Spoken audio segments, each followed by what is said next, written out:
call.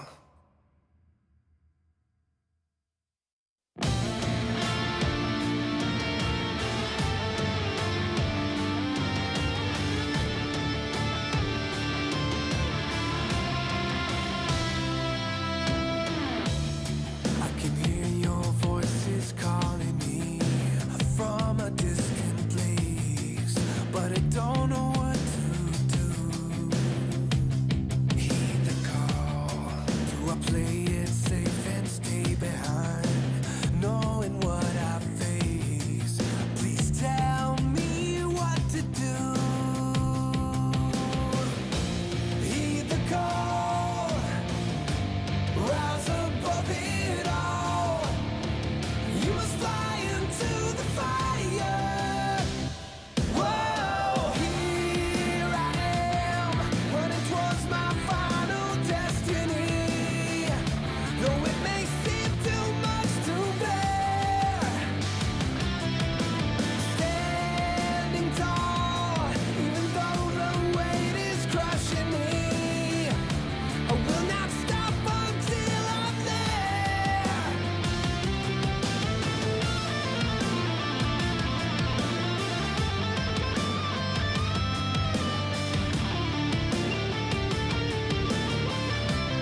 Welcome everyone to 2017 Blade and Soul Korea. We're here once again for Korea for the World Championships. Yep. Back again for day 2. We're gonna be back after day 1 ended in definitely a flare of stuff that we didn't expect. To that extent, we saw bad intentions. We thought they were going to be in the brink of elimination on the day 1 after coming to Korea to compete in the World Championship, but they pick out a win against Babab, the very strong side from China, and advance to day 2. Yeah, and they were a very experienced team as well. Yep. And bad intentions, you know, like you said, they were in the brink of loss and going home, but you know they made it back and they showed us a very exciting and enjoyable last match. So along with Ending Life, this is Joel Sylvia who's going to bring the action to you guys for another day of Blade and Soul World Championship. But today should be a lot more exciting because we have day 2, which is going to feature a lot of the winners matches to see who's going to get that first place in each of their groups. That's going to be the decider going all the way to the quarterfinals. So those 4 teams will be decided today. Along with, we're going to have a little bit of the second place, third place matchup in the later part of day 2, but as for right now, you get to see the good teams. You get to see the teams that have done pretty well for the first day of the World Championship. We're going to see them again face each other off. So the teams that aren't in the first half aren't good teams. They're bad teams. They're better. They're bad teams. So that's why Bad Intentions is in the bad bracket. Is that what you're saying? The speechless part of me has been driven out. Thank you, Ending. But Bad Intentions did very well to get past Babab, and it was a very much an accomplishment in the end. Another accomplishment that I really like to feature is that every European and North American teams, all 4 teams that have participated in the World Championship, they were exempt from elimination, which was 4 candidates who were going to be eliminated yesterday. And we thought that, you know, North America, Europe, participating in the World Championship for the very first time ever, and we thought that, you know, maybe some of the teams would struggle against the more experienced teams that have participated in Worlds before. So, you know, we thought it would have been a difficulty for all teams to make it, but my contrary was definitely wrong. And my prediction, once again, did not come true. And definitely congratulations to all the Western teams to making it this far, all the way to day 2. Now, just one step further, and they will be on to the quarterfinals.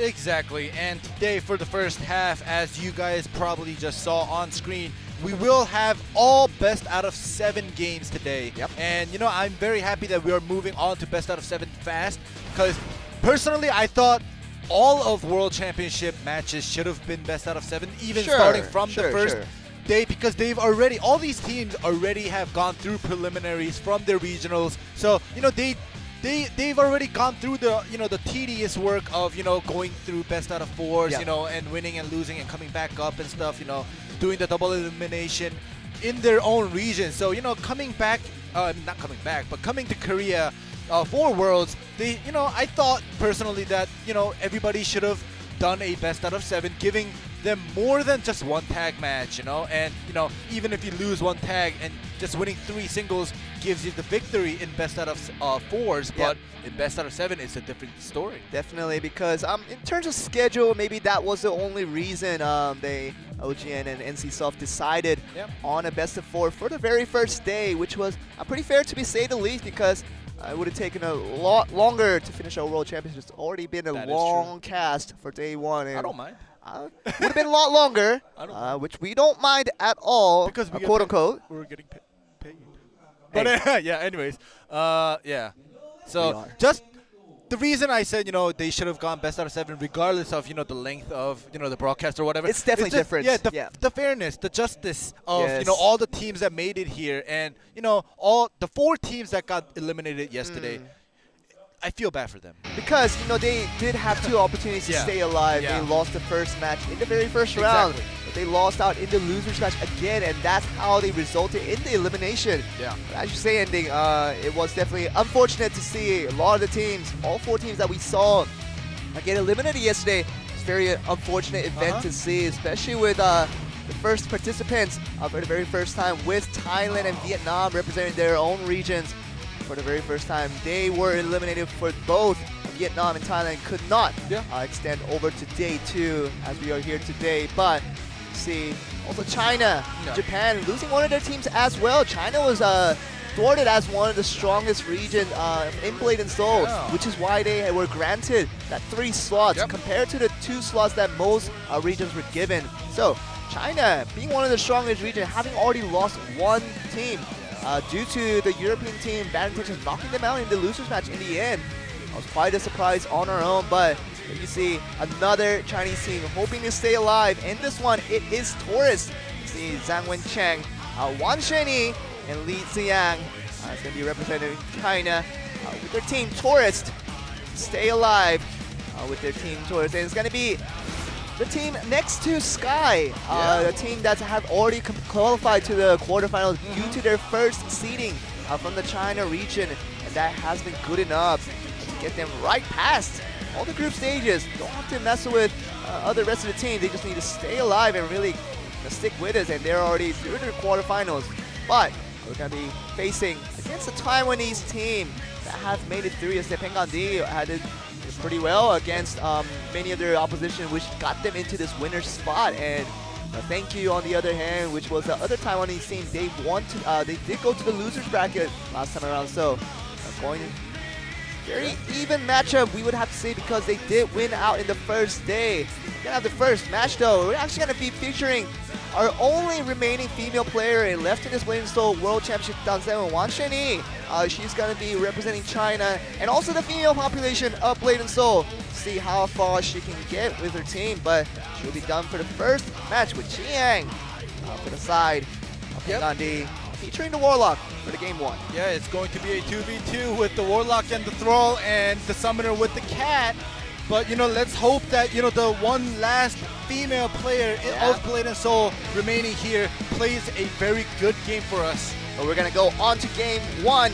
Game 1 of day 2 will begin between Pengandi and Taurus to see who gets that first point in this best of 7. Let's get the match underway. Let's get it on.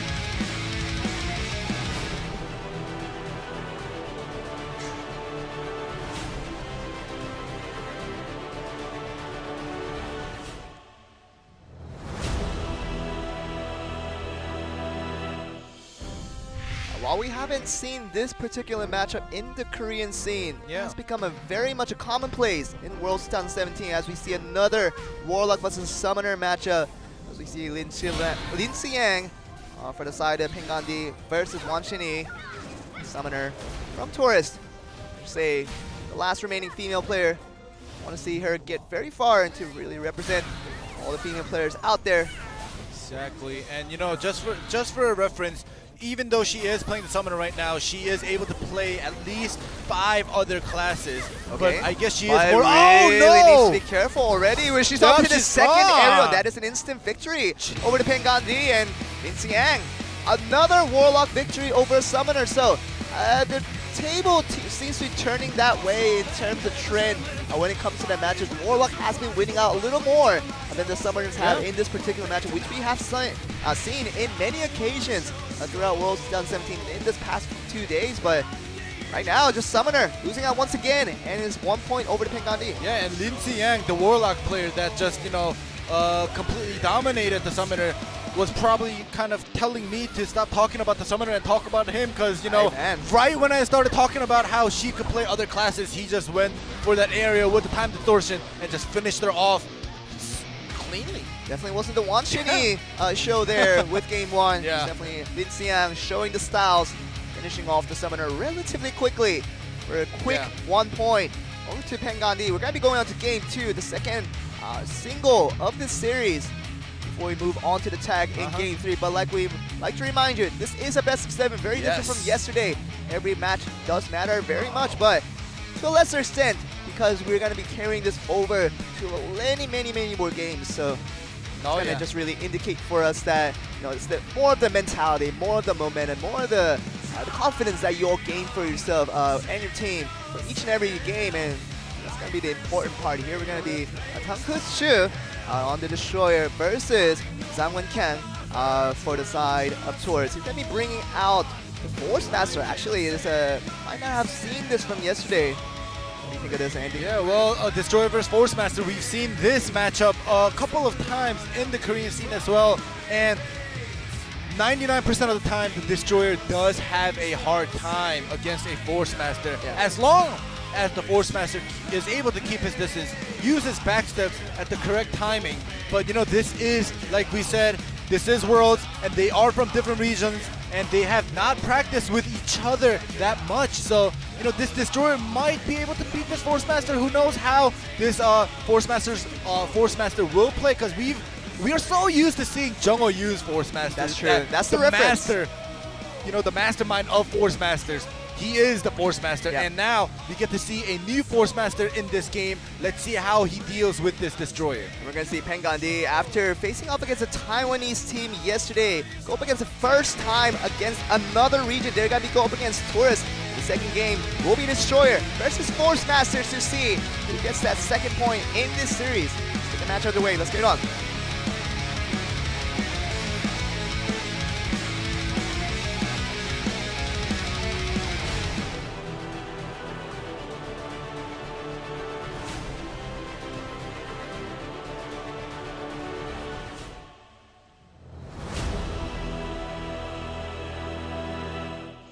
Second match between Tang Hongshi versus Zhang Wensheng. It will be underway with Pengandi picking up that first point. But like I said, right before this match began, Pengandi in this World 2017, very unlikely of them to only play against their native team.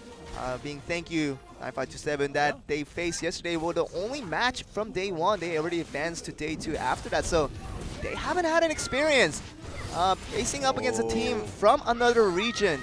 This Destroyer is 2017. Yeah, and this Destroyer is not giving the Force Master the distance that he wants, and just constantly playing aggressive, even though he is out of his gust right now. Wallbang seems to have begun, but is interrupted right away. But as you mentioned, the important part of Destroyer facing up against Force Master is that keeping that distance close, so that the Force Master does not have that poke space. All right, the Ember Stomp is put down, and he is still out of Gust and Persistence, so he is buying time right now very well. But here we go with the Phantom Grip on the Force Master side. He is getting ready to start his combo. Here we go, and starting a little bit of damage chart already. Yep, and the Gust is used again. The Destroyer is out. Wensheng, frozen upside down midair. Yep. You don't want to fall from that position. That would hurt very, very much. But Hongshi doing pretty well considering that he is a Destroyer against the Force Master. But there we go as with we say that, the Meteor is coming up. He's taking the Iron Fortress to really Iron Plating the firewall to get there. But he's going to just stay on the fire and really nothing for him to do. But Hongshi it seems really like the finding no Destroyer answer there. He doesn't have the escape, and that will be good enough.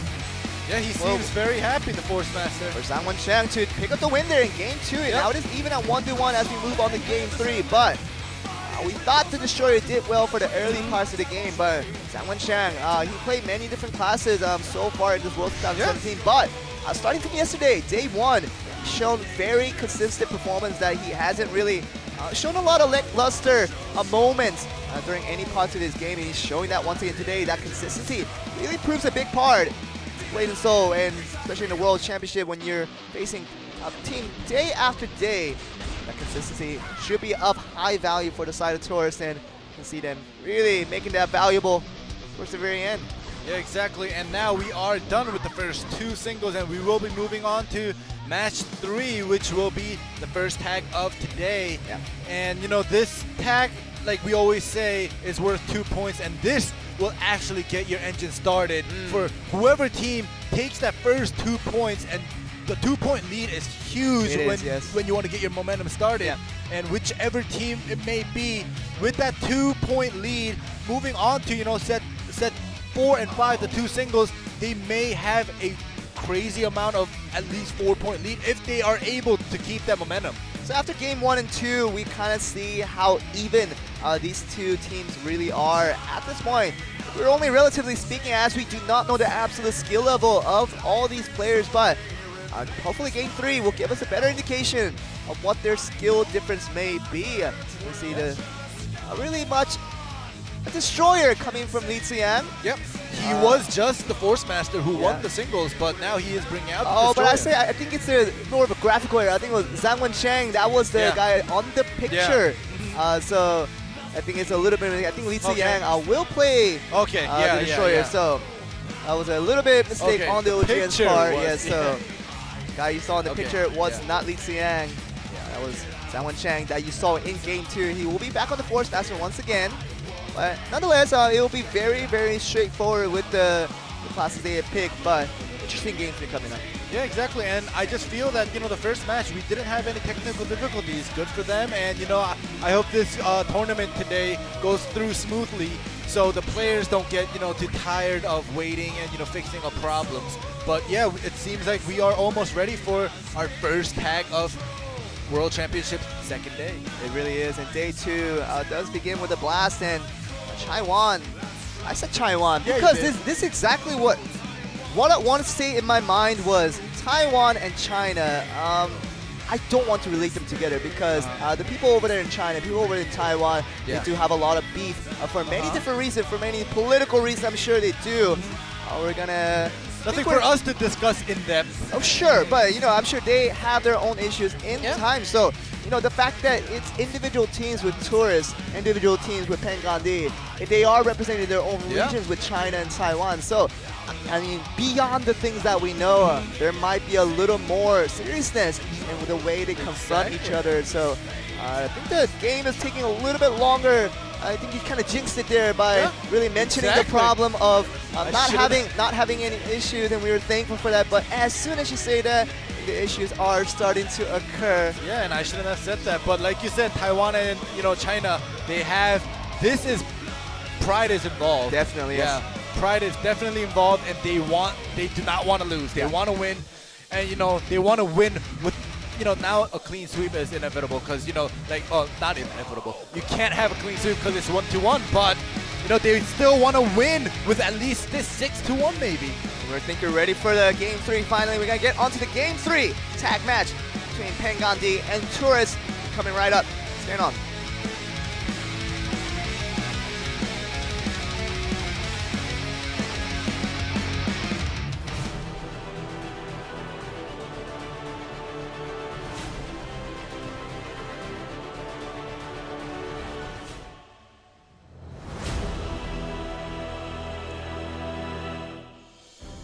Go for Game 3 between Pengandi and Tourist.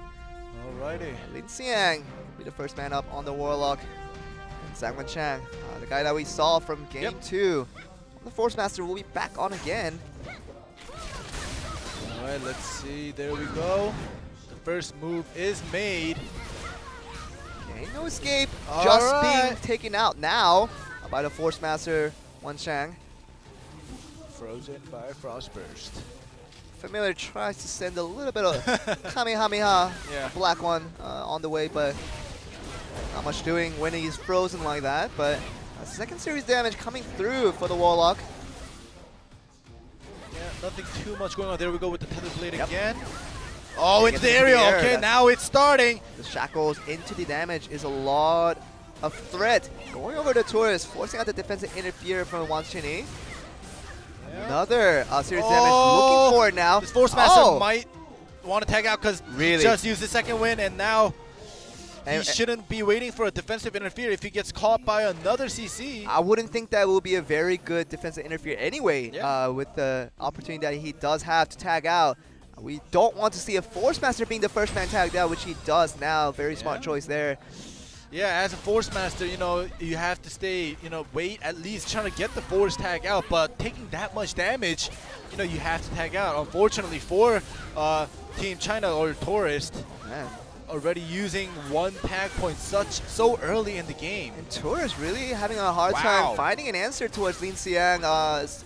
Constant poke damage. And he got up to the shackles into the air perhaps 2 times already. And looking for a 3rd time. Li Xiang very, very low on HP, but finally he is out. I mean, if I was just Pengandi at this moment, I would just tag out, back out to the Warlock and just let him just deal constant damage. I wouldn't feel a waste in using that tag point. Yeah, they should feel the confidence right now on Pengandi's side. But actually the Destroyer about to do a lot of damage. But as soon as he comes in, Wen Chang on the Force Master comes back out, but has taken a little bit of damage. Has to use a second wind right away as soon as he finds that. Oh, the chase did not connect. Has to retreat right out of there. All right. The tab escape, the second wind is already gone. Yeah. But another series of damage coming up. Gives me enough damage. Wanshini does come in. Oh man, this is a tragedy because we always talk about first man being out as a tragic for any team, but when it's the Force Master out of all classes, it's really so much utility being lost and goes out with attack point and 3 interfere points. He hasn't been able to use that. That is huge for Team Taurus right now because, like you said, man, Li Xiang on the Destroyer is going to be the second man out, and then Wanshini, the only female player left in the tournament. She's going to be the only player left in for Taurus, and very unfortunate situation. Summoner 1v3, what do you think? Yeah, this game is practically over right now. We don't want to give false hopes. Yeah, no, I'm being truthful. Yeah. Like, you know, it's unlikely. I mean, but she is trying her, you know, her best.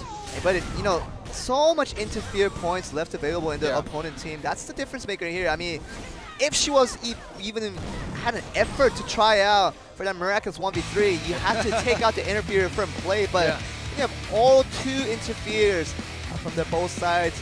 Pengandi.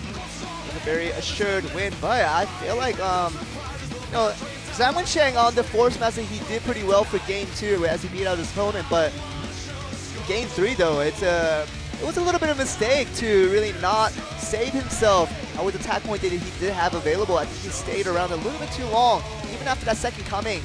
Yeah, and Pengandi's Warlock Lin Xiang, I have to you know, give credits to him because by himself he did so much work, and he waited until he was force tagged out. But even until then, until the last moment, he was just annoying the crap out of Taurus, making them use defensive interfere, forcing them to tag out early, you know, giving them so much trouble, which actually bought them, you know, the resources because, you know, as long as they don't have to use defensive interferes, as long as Taurus is, you know, they're forced to use defensive interferes, they'll be, you know, in the advantageous spot as time goes on. And so far in the series between Pengandi and Taurus, guy you mentioned right there, you know, Li Xiang really doing well on the Warlock. He beat out Wanshini on the Summoner in game 1 in the singles. Game 3 he just hard carried them by the neck and really took down 2 opponents with ease.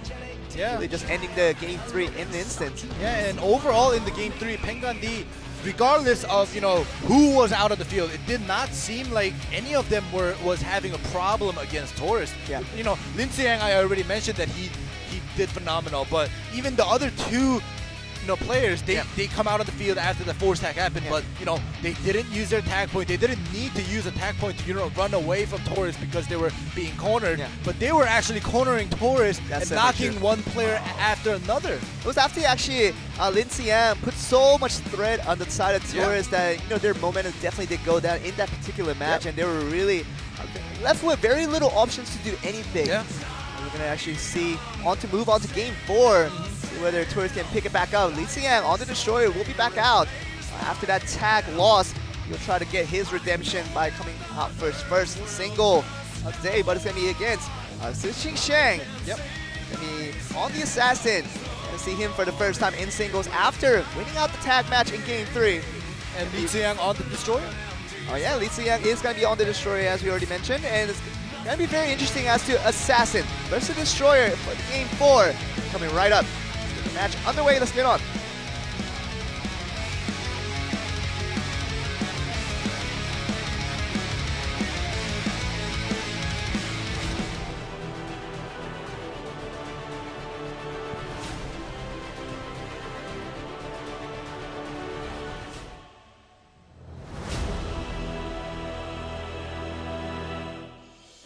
Will be the Destroyer once again, this time on the side of Taurus. Li Xiang bringing out his Destroyer. It's going to be against Assassin Xing Sheng. But we always talk about whenever a Destroyer goes up against a ranged class like that, it always seems a little bit of disadvantage with all the poke potential, especially with the Assassin having mobility advantage as well. Yeah, the Assassin it's not you know, a ranged class, but a Destroyer versus an Assassin is never good for the Destroyer. Never. And right now it seems like, you know, but the Destroyer and the Assassin are trading one escape per person, so it's not looking too bad for the Destroyer yet. Okay, but now the persistence is used. But so much escape has been gone for Lee Zi-Yang, and now he has none to deal with. He can hold on for 5 more seconds. He will get his Gust back, but there we go. tap escape is going to be what he's relying on, but Forces out that Shang is going to be using his stealth to get out of there. The Destroyer got his Guts back, and the Assassin is out of any escapes for the next 12 seconds. So if the Destroyer, makes his move, he has to make it now. But, the Assassin is playing very well, keeping his distance as well. 3 more seconds until the Lotus of Escape comes back. Just really buying time. Su Shang is going to be on the Assassin, really trying to poke at the Destroyer of Lee Zi-Yang. There he goes, starts up there with the stun. He doesn't force him to use escape yet. Could put a little bit more effort to make him force out that escape, but on the landmine, which is going to pop after the poison breath. There you go. The knockdown does happen. Gonna be a lot of damage already. Is he going to use escape? Finally he does on the Gust. Yep, and the Gust is out now. If the Destroyer gets CC'd, he does have his persistence, but the Assassin is very comfortable with 2. Oh, nice back roll chase by the landmine. Okay, the decoy into the bombard was what we saw there. Destroyer going for the little aggressive now. He takes the Lotus of Escape, takes that flower back on his track, and now he does still have the tab escape, so he can still go in pretty aggressively. And Lee Zi-Yang taking so much damage already. He has to really try to go for an eventual knockout. Instead of going for the TKO, he looks like he's going to lose out on the damage chart. Yeah, and the precision is used, and the Gust is back. The Destroyer definitely has to play aggressive if he wants to win. He has to kill off the Assassin because he has taken so much damage. Really, somehow he has to do that, but as you say that, another Gust being procced, and Tap Escape is gone for the time being, but he's going to go for a pretty aggressive play, but we know that Qing Shang does have that stealth available if any danger does come his way, but altogether it just seemed like Assassin has done more damage overall over the Destroyer, so Lee Zi-Yang, he has 15 more seconds. He needs to go in aggressively. What are we going to do there? We're going to see. Oh, nice. Onto the aerial. Tries to go for a little bit of damage. He doesn't have the stealth available, so 8 more seconds. He has to go for this. Lotus of Escape is the only escape that the Assassin has.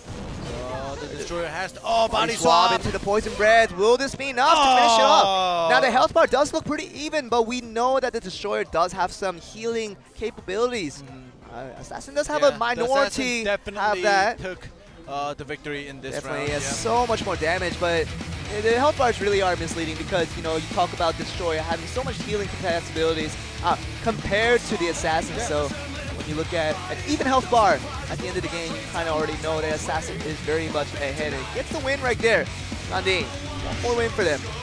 Yeah, but I'm pretty surprised that the Destroyer versus Assassin, this matchup did not go to a KO. Usually, the Assassin is able to finish off the Destroyer, but, it's rare to see a Destroyer versus Assassin go to a TKO, but, it did, and, anything can happen in Worlds. Definitely, we saw Pengandi now kind of running away with this series now. It's 4-1 over the Chinese side of Tourist. Like I said earlier, not only are they playing for their own team, they're really representing the region, and it's going to be Taiwan versus China. Currently, Taiwan is up 4-1 in this particular matter, so Lee Zi-Yang tried to pick up a win there with the Destroyer, but as we always say, Assassin is one of the toughest opponents if you are Destroyer trying to win out a single. Yep, and we will be moving on to set 5, and if Pengandi loses set 5, it's not too much of a trouble there for them because it'll be 4-2, and set 6 will be the decider for Taiwan anyways. But if Taiwan wants to win out more of a clean, close to a clean sweep, they could try hard for set 5, but we'll have to. So the Warlock, we've already seen him once. Lee Zi-Yang has done nothing wrong this entire series. He's only hard carried to the biggest extent for the side of Pengandi, and he's going to be back for set 5. Going to be again Zhang Wensheng on the Force Master. He's done pretty well against game 2 on against the Destroyer, but this time he is against the very formidable Lee Zi-Yang on the Warlock that we've seen today all day. So it's going to be a very up against a much tougher opponent, it seems like, for set 5 to take that 1 point. It's not really going to help in the actual result, but really going to more help out in the momentum they're trying to carry over to the tag games. Along, but we're going to go right on to game 5. Waste no time between Pengandi and Tourist. Set 5 coming up. It's going to be Wensheng versus Xiang. Warlock versus Force Master. Let's get on.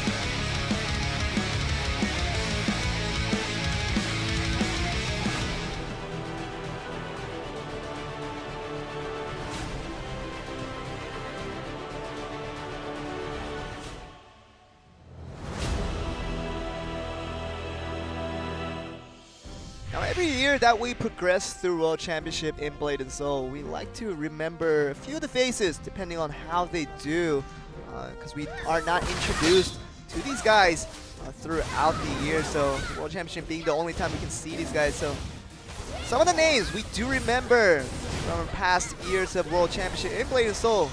I think Lin Xiang, if he does perform pretty well in this series, continue to do that, I think he might be one of those guys that we start to remember for the next year to come. Yeah, exactly. And you know, as you said, you know, as every World Championship progress, oh, so much damage. Lin Xiang. Cut me off, Lin Xiang. My goodness. I mean, he doesn't want you to talk. That's what he did. Last time you were complimenting about the summoner. Complimenting Wan Xin-Yi. I mean, he just cut you off. Stop talking, ending. That's what he was saying through his plays and doing it again, taking a just casually 90% damage. But actually, the Force Master. And as I was saying, I just wanted to say this Pengan D team.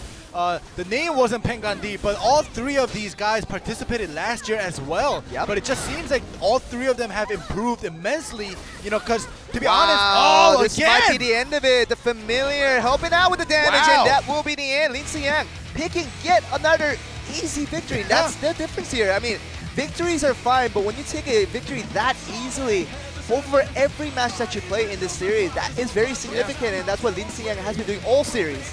Yeah, and like I was saying before, he kept cutting me off with the crazy air combos to, you know, dude, please do that every time. But anyways, yeah, so the three players in Pengan D right now, the Taiwanese players, they have participated last year, and I do remember them.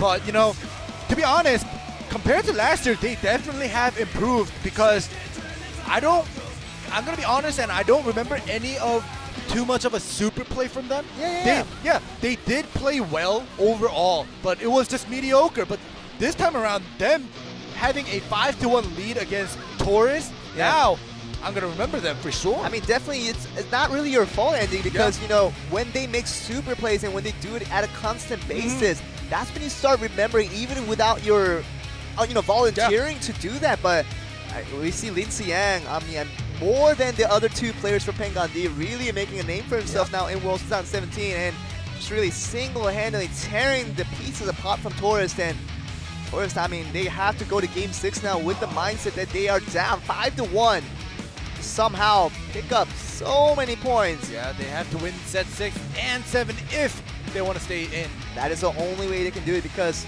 Pengan D is only currently 1 point away from getting this series, but you need to do it with a 2-pointer tag match that they're having right here. And we'll have to see if Pengan D is able to get that 7-1 victory. I just wish that Lin Xiang just comes out once again, just as the first man, just destroys everyone. I think that's the show that we want to see. But for the side of Taurus, though, they really need to keep their heads up. Like you said, Wan Xin-Yi, she's the only left remaining in terms of being a female player, but whether she can stay alive can be determined by whether they can win Game 6 right here with Taurus going up against Pengan D. Game 6, the second tag match will be coming up. Stay on.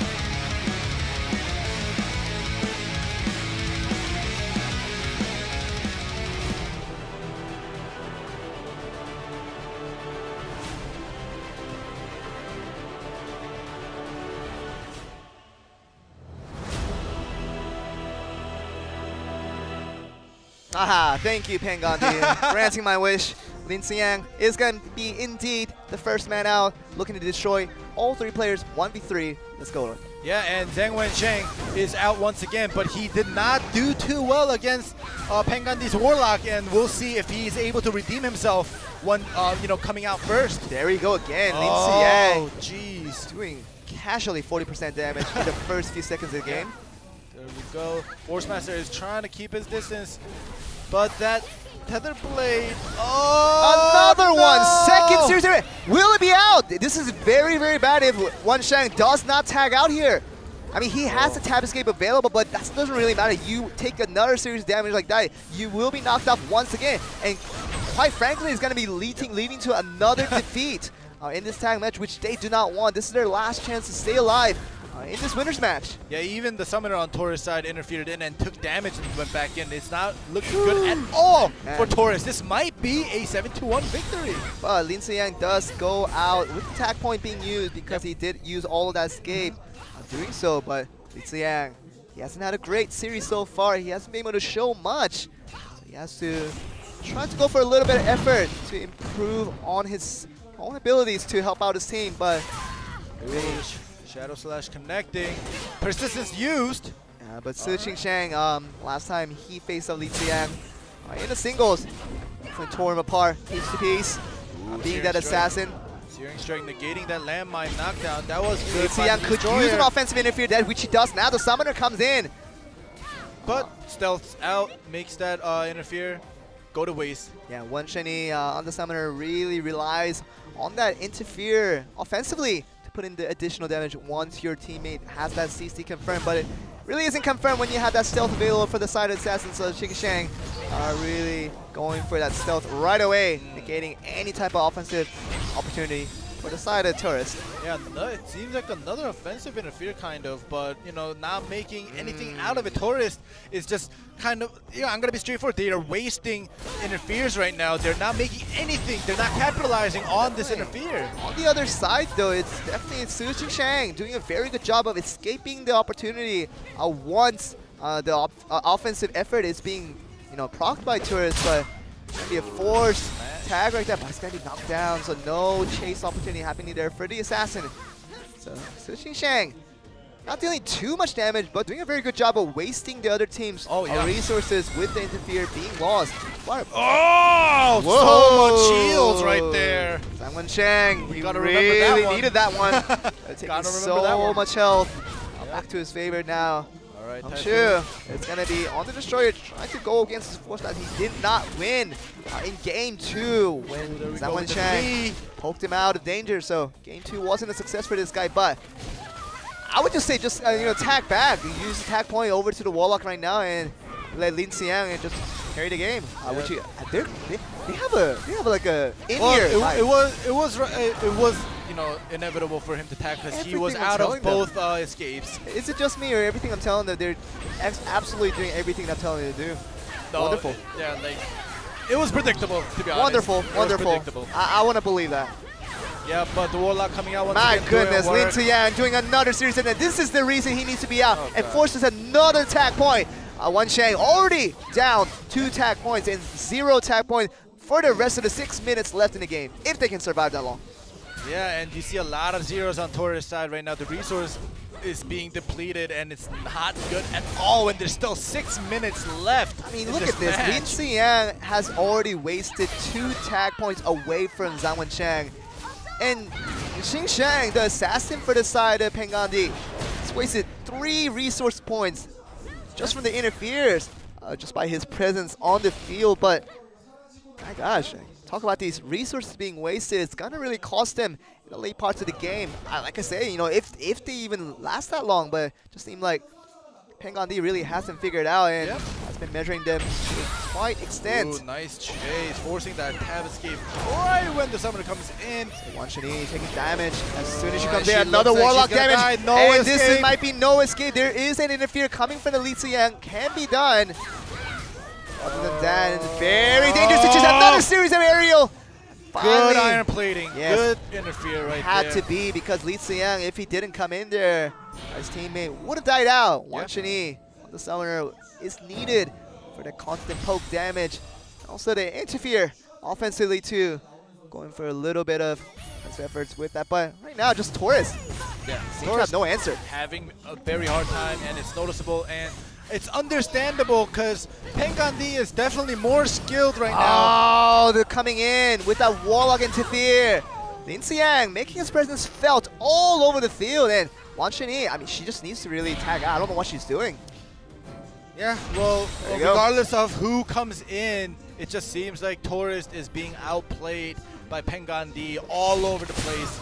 And this is the reason why Pengandi is up 5-1. And it's true, and I would have thought that, the tag out would have been to Li Xiang, who has a tag point available. He's going to be tagged out to Zhang Wensheng. Doesn't have any tag point available, and being the Force Master, you can heal yourself up like that, but otherwise, you want to stay alive as long as you can. Does use the Frost Burst. Ooh, continues that. The Frost Burst into the area by the Assassin, actually giving him a free area. Su Qingsheng doing very well for everything that he needs to do as an Assassin. The Meteor Strike does not hit anyone in terms of that. Force Master is trying to stay out, but the Warlock is back with the time distortion. So much damage. Will it be enough damage to finish him off? He has to stick around for the next 50 seconds. Get a force tag, but Chang, he has to heal himself. That's the only way he can do it, but he's not gonna find a. He's not gonna find a time to. Keep his distance. Oh man, the Destroyer's out. Just punches him in the face. Axes him down for the first man down for the side of Taurus. That's getting extremely difficult, if it ever was any difficult at all. Yeah, and the for the side of Taurus. Summoner does not have a tab. His attack point, and a minute and 30 seconds of endurance is impossible I would think so. I mean, this Wan Shen-Yi on the Summoner does not have as much heal as the Force Master could have.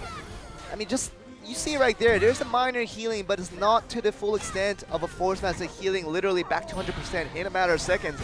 Wan Shen-Yi to hold out for the next 1 minute and 5 seconds would likely be impossible, and there we see, even with the interfere coming from Li Ziyang, was not good enough to save her, and Pengandi looking like they're going to get the clean, well, not the most clean, but it's going to be a 7-1 victory here, most likely coming. Yeah, and the Destroyer came out with the Fury build. The Fury is proc, but he is tagged out. I mean, Lin Ziyang. Tangongsu also, if you notice, he had 4 interfere points. 4 interfere points. How many times have you seen that? This just shows, you know, how much of an easy game or easy time Pengandi is having. Usually, a Destroyer having 4 interfere points. There you go. And Li Ziyang, it's likely to be over very soon. Lin Ziyang, the man of the game, just trying to finish him off, get the finishing touch on that. But Hung-Soo really wants a piece of that. But in the end, it's going to be Lin Ziyang taking that finishing touch onto his opponent, and Pengandi casually takes it up to the next round after winning out the winners match against Taurus. And now Taurus has to really face themselves and facing off the winners from the losers match from yesterday. They're going to be going for that second place spot, but Taurus might be a little bit shell-shocked after that crushing blow to the head throughout this series. Very tough for these guys. Yeah, and Taurus is not over for them. If any of you Taurus fans out there, they will be going up against Thank You 9527, and it's another Taiwanese team. So, you know, they gotta, you know, they have to start with a clean slate. They can't think and, you know, stay, you know, remember the loss against Pengandi, because they're also a Taiwanese team. I mean, if you really take that into play, it's gonna be Taurus. If they do not win against Thank You 9527, then it will be China losing to Taiwan twice. Oh, that is not good. And that is something I know that people back home will not be wanting for their team and for the region, quite frankly. And it's gonna be Wan Shen-Yi and the rest of the team really trying to get her up at furthest as they can, as being the female representative left in the Blade and Soul tournament. So Nanako from Basilisk Time from Japan, being eliminated yesterday. She was the first appearance, a female player, Blade and Soul World Championship for the first time ever, but she did get eliminated yesterday. We'll see whether Wan Shen-Yi, second remaining player, not the only one, she's gonna stay in this, or she's gonna advance to day 3 with a little more success. Yep, and Pengandi, congrats to them for being the first place seed of Group A. Very much, of World 2017, They are the first team of Group A. And now, after this, we're going to have XD versus Guard. Whoa. Yes. It's going to be very interesting. You know what that means. NA versus EU, very typical story. It does happen in every esports department. It's happening in Blade and Soul today. Cheer for the NA, cheer for the EU. You guys right on chat. Let the fighting begin. We will do that right after the break. We'll be back with the NA and EU. The Western Clash will be coming up right after this break. So stay tuned.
전 세계 최정상 선수들의 우열을 가리기 힘든 공방전 블레이드&소울 토너먼트 2017 월드 챔피언십 결승까지 쉴 틈 없이 진행되는 각 나라 대표 선수들의 자존심 대결 왕좌에 오르기 위한 멈출 수 없는 추격이 시작된다.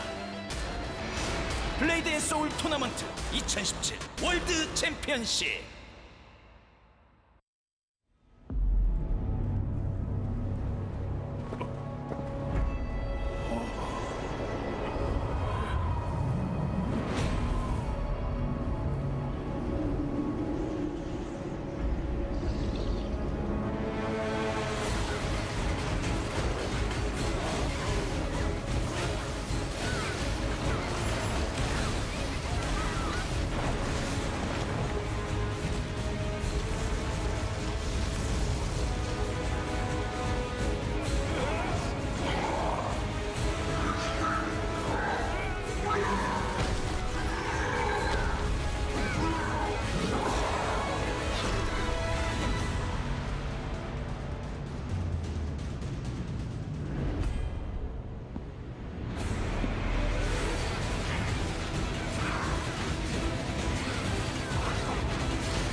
여러분 반갑습니다. 오상현, 이재성, 이불소 반갑습니다. 예, 후대탑 김신겸입니다. 들어오라고. 들어오라고. 거기서 박수만 치고 있지 말고. 안녕하세요. 후대탑 팀의 팀장을 맡고 있는 김신겸이라고 합니다. 아유 반갑습니다. 김신겸 선수가 더 선호하는 스타일은 어떤 스타일이죠? 이제 암살전 빼고는 제외하고 다 냉기트리를. 그러니까 암살전 같은 경우에는 파동격을 네. 쓰기 위해 은신을 레드트리를 사용하는 거고 대부분의 이제 트리는 냉기를 사용을 한다. 내공 집중을 쓰고 한기 폭풍을 사용하면 왼쪽 위에 보시면 공상이 중첩이 됩니다. 이게 네. 3중첩이 되면 결빙이란 이제 결빙이 되거든요. 네.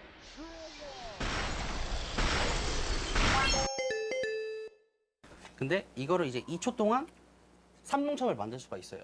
그렇죠. 보시면 빡인데 빡에 그 틈 있죠. 잠깐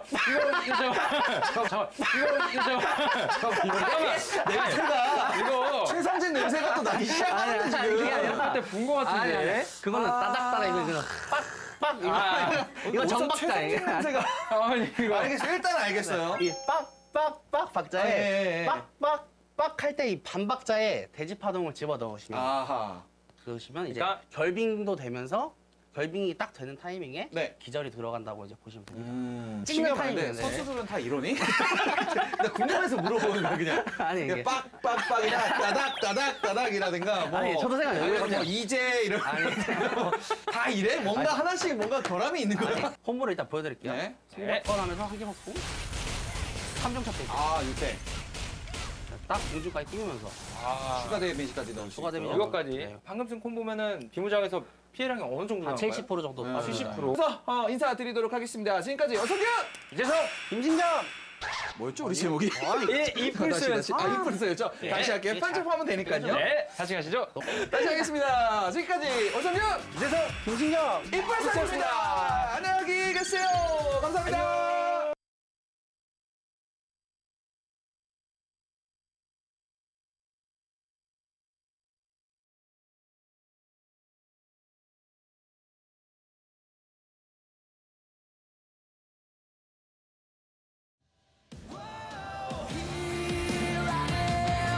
When it was my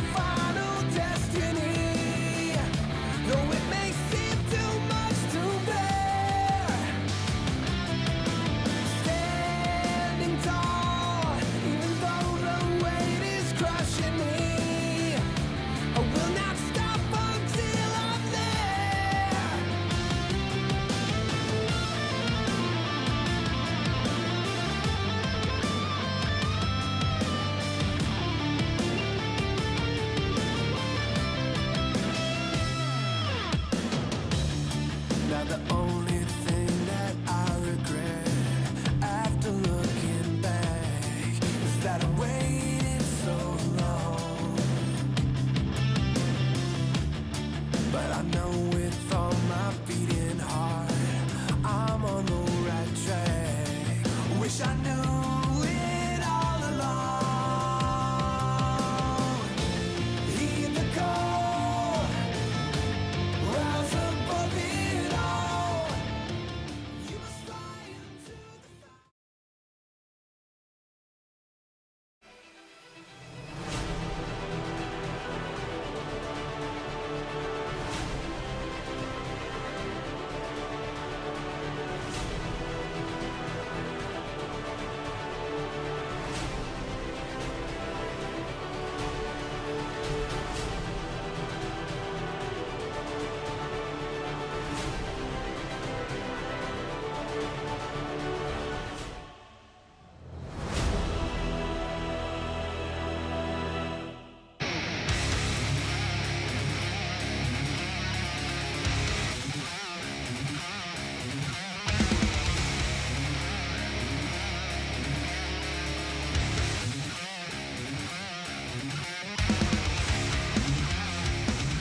Welcome back, everyone. 2017 blade&soul World Championship. We're on day 2. We've just ended our first match of the day. Yep. We'll be going on to the second match. See the winners from Group B duke it off in this best of 7 once again. Yeah, and we have, like we mentioned before, the EU versus NA clash, XDDDD versus Guardian. I mean, to be honest, Ending, I mean, starting from day 1, we knew that the Western teams, they had to make so much effort to get to each and every day.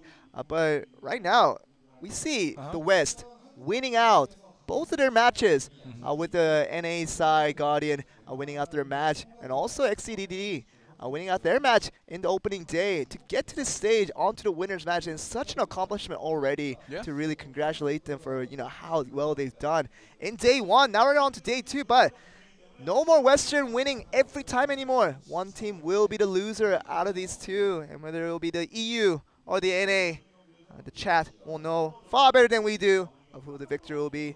You guys do make your predictions. We'll move on to the match very soon. Yeah, but if you think of it the positive way, at least one Western team out of the 4 will make it up to the quarterfinals. So today, whether it be XD or Guardian, the winner of this match is gonna be the first place seed of Group B. And definitely, you guys need not to worry, because definitely quarterfinals is confirmed for at least one of the Western teams. There's no way that both Western teams will be eliminated from the round of 16 in the group stage. So already into the later parts of the day, so they already are confirmed. Either already to the day 4, I believe, will start the quarterfinals day. Yeah. And they already made it that far. So much good vibes for the Western team. Now it's going to be divided a little bit towards NA or EU now. Yeah, that will definitely be divided. But still, up to today, we still have all 4. So 2 NA and 2 EU still remain. That's true. And you never know. We may have at least 3 Western teams. I'm not sure if all 4 will be able to make it up, to be honest. But in the best case scenario, we may see at least 2 to 3 Western teams make it up to the quarterfinals. That would be crazy. That would be absolutely insane, because that 8 teams that you're talking about left in the quarterfinals, with the round of 8 is being the 8 quarterfinals there. Yeah. But if you have half of those teams, half of the 8 teams being Western teams from NA and EU, it's going to be very interesting. What is happening to the tables turning with blade&soul, internationally being... We thought that NA and EU, having been introduced to the game much later than the other regions, especially during the East Asia regions have. So it just shows that they're good at the game. They're really good. And, we like to talk about blade&soul, what kind of genre it actually really just replicates. Because it's not a true Evo-style game where it's not a true Tekken or Street Fighter, those kind of 1v1 or 3v3 bout battles. But there's a little bit of other matters mixed in there. So it's going to be multiple things really mixed into this very unique genre you guys know as blade&soul. And if you haven't tried it, just kind of know what you're getting into, because it's definitely a fun and exciting game enough for the NA and EU teams to be this successful already in this tournament. So see what they have to do. Yeah, it's just basically whatever fighting game you've played in the past on steroids and 3D. Whatever you want to think. Yeah, like... This is the reason I love casting blade&soul rather than other, you guys may know, I don't even need to name the famous games, but you know, the other famous games, yeah, they are fun to play, they are fun to watch, but for casting, to be honest, personally, Blade and Soul, there is no other game that, you know, matches this fun and this excitement. Whenever I watch it and cast it, it's such fast-paced game, you don't have time for boredom. We never stop talking, so you guys never never have to stop listening to our beautiful voices. Yeah, and I'm sweating because, you know, even from the start, from the first match, it was so much going on. Even though it was very unfortunate for Tourist, for, you know, the Chinese side, it was a 7-1 victory on the Taiwanese side. However, throughout that 7-1 victory, we did see a lot of action going back and forth, and you know, the Chinese team did not give up until the end. They did try their hardest, but unfortunately, the skill difference was shown that, you know, Taiwanese team Pengandi was greater than the Tourist team. And I think this was really just going back to the fact that there is no resident sleeper moment in any parts of Blade and Soul games, and you always see a lot of excitement and action that will not exhaust you until the very end. But we're getting a little bit of note that we're having some problems with some of the players setting up. So, like I said, Ending always likes to mention this to you guys. We want to get all the problems resolved before the game begins, so we don't get let down. I think we are finally ready as we do speak. So I need to be the one that speaks the problems, and they will be resolved. If you just stop speaking the problems, then they will happen again. Yeah, if I speak about a problem, I cause problems. Yeah, when you talk about a problem, it is fixed. What a troublemaker you are, Andy. But we're going to move right on to the matches. The game that you guys have all been waiting for. NA vs EU is finally began. And really, XDDDD. Brother Bill, we know him very much as the leader of this team on that Blade Dancer. As we seeing the other two players. We also have Zappish and Aries on the roster. We know Zappish as the Master KFM, really in that EU region, doing pride towards all the KFM players out there. We know him coming up next to Ryaku, also being one of the top KFMs out there. Shout out to Andy Day, who's been double working as a Blade and Soul player and also a caster over at another esports event. But just right now, Zappish is very excited because he's not just going up against any other team, it is against another Western counterfeit. And that is the Guardian team that we're about to introduce very, very soon. And I was just thinking, you know how we've been referring to the Western team as their, you know, in-game names, but, you know, it would be funny if we just called Bill, Anton, and Albert. Like, it would be so awkward. It wouldn't add to the dynamics of what we're trying to do with the name. But as you say, that's the most important. You know, oh, Ian is in against Bill instead of, you know, Brother Bill versus Vape. Bill killed Ian. Bill killed Ian. That sounds actually really violent, though. Actually, Bill killed Ian. That sounds really violent. I don't want to say that in front of cast. Well, anyways, now on screen we do have Guardian. We have Vape, the Bears, and Aikini. And, you know, yesterday, Aikini, like, he showed us some Warlock plays. He did come out a little later in the day, but I hope he found his confidence, and let's just hope that he isn't nervous. And definitely, Aikini was the biggest showcase in terms of Guardian from yesterday's match, but even more importantly, we have to focus on the Bears because this guy is supposed to be the main carry of this team, and he has shown very, very good performances in the past, especially during his regionals back in NA, but right now, in day one, he couldn't show the effort that we're used to seeing from him against a little bit more familiar opponents they have in XD. I'm sure the Bears and the rest of the Guardians are really trying to look for a clean finish and really just establish themselves as the best Western team, but let's see how this match actually folds out. Yeah, we'll have to see which side, NA or EU, will take the victory and claim the first seed for Group B, and it will be decided very soon in this second best out of 7. And right now, it's just we are sorting out some of the problems. Like I mentioned, the other problems. It seems like Bill's computer isn't working properly. I mean, when the computer isn't working, he's just Bill. But when the computer is working proud and loud, he's Brother Bill. But we want Brother Bill onto the game very, very soon. But I mean, Bill Rask, come on, Mr. Rask. Rask, please solve the problem along with the OGN staff. Looking at the game, moving right along. Well, it seems like, the checking is finished. And now on Guardian side, it seems like there is no problem. All right, let's get this match underway already. Come on.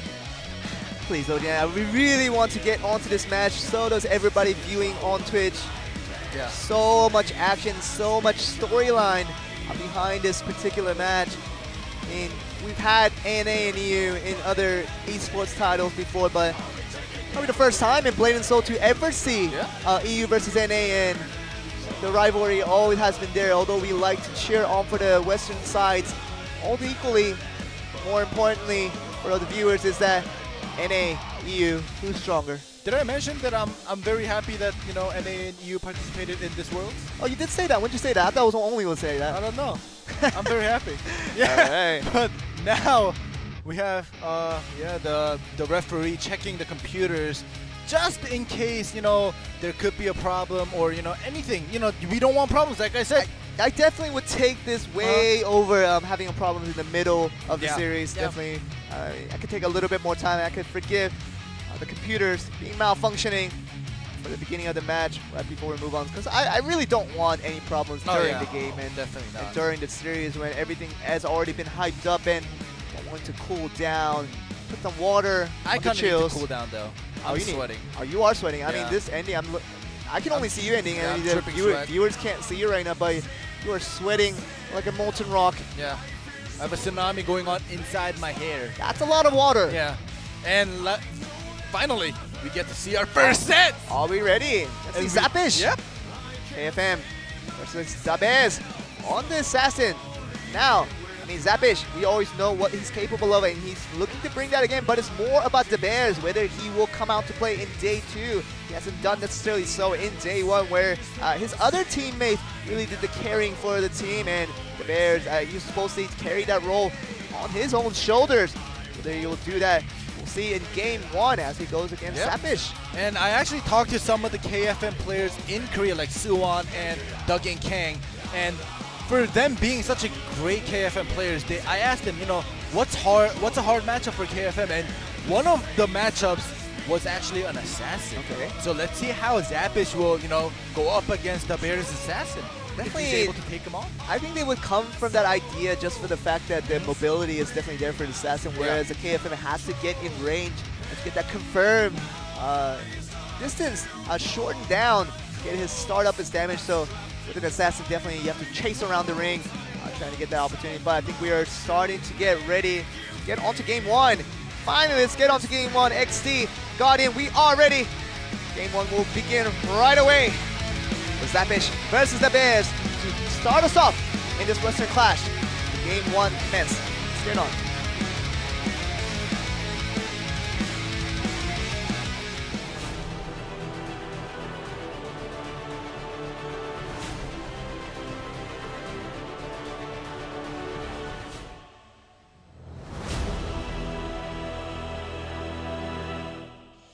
Now, day 1 was all about whether the Western teams can really make past day 1 and make it to day 2. Now they've done that. This day 2 is all about NA or EU. Who's better? Yep. And let's see who makes the first move. Jumping around. Zapish trying to go for the initiate. Doesn't really work out with all the mobility. The assassin from the Bears really has. Go. The Bears really going for that first strike. We might see a resemblance of what we're used to seeing from this guy. It's the initial strike on Zapish. Yeah, and Zapish actually used his second win, and one more CC from the Bears. It's not going to look good, but into the aerial. Rising kick, putting a little bit of damage onto the Bears, but all right, they're both out of all of their escapes now. It's going to be the crunch time now. Who can get the initial strike onto the sun? Here we go with Zapish, putting him into the air, gets him into another cycle into the air. So much damage coming in. Another stun. Will this be the end of the Bears? And that will be enough damage to finish him off. And Zapish for the side of XD gets the first win. Now it's the EU over NA currently 1-0. Yep, easy peasy for Zapish. And you know, like I mentioned before, you know how, you know, I talk to the Korean players because, you know, about KFM, you know, having a hard match against Assassins. But, you know, that's what the Koreans think. That's what the players that I talk to think. But, you know, apparently Zapish is, you know, no problems against Assassins. All about the individual skill sets, and Zapish really proved that there. It was a situation where both players did not have any escape, so it was definitely the crunch time for both of them to go for the initiate.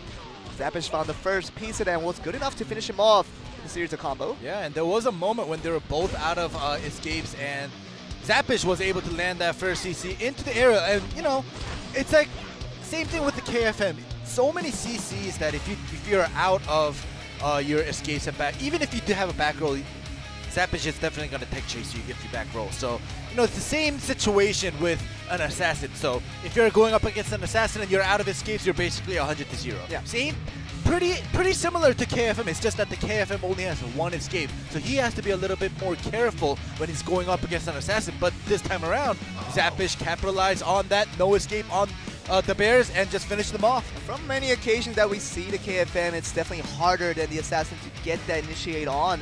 Yeah, actually, we're going to go on to game 2, but it's going to be a Warlock mirror match. Wow, we have the Warlock mirror match, Ares versus Aikini. Yeah, Ares versus Aikini is an interesting matchup because both players did pretty well in day 1. So, especially with Azair doing pretty well and Aikini carrying the load for Guardian, and it'll be very interesting to see who gets the win right here. Game 2, currently with EU being 1-0 up, and they really want to take that 1 point right back to themselves with Guardian. Aikini really has to put up an edge, get that win right here for them. And I predict multiple quells being used. I'm going to call them now. We'll go on to game 2 to see what you're going to call ending. We're going to move on to EU versus NA, see who gets that second point in this series. Stay on.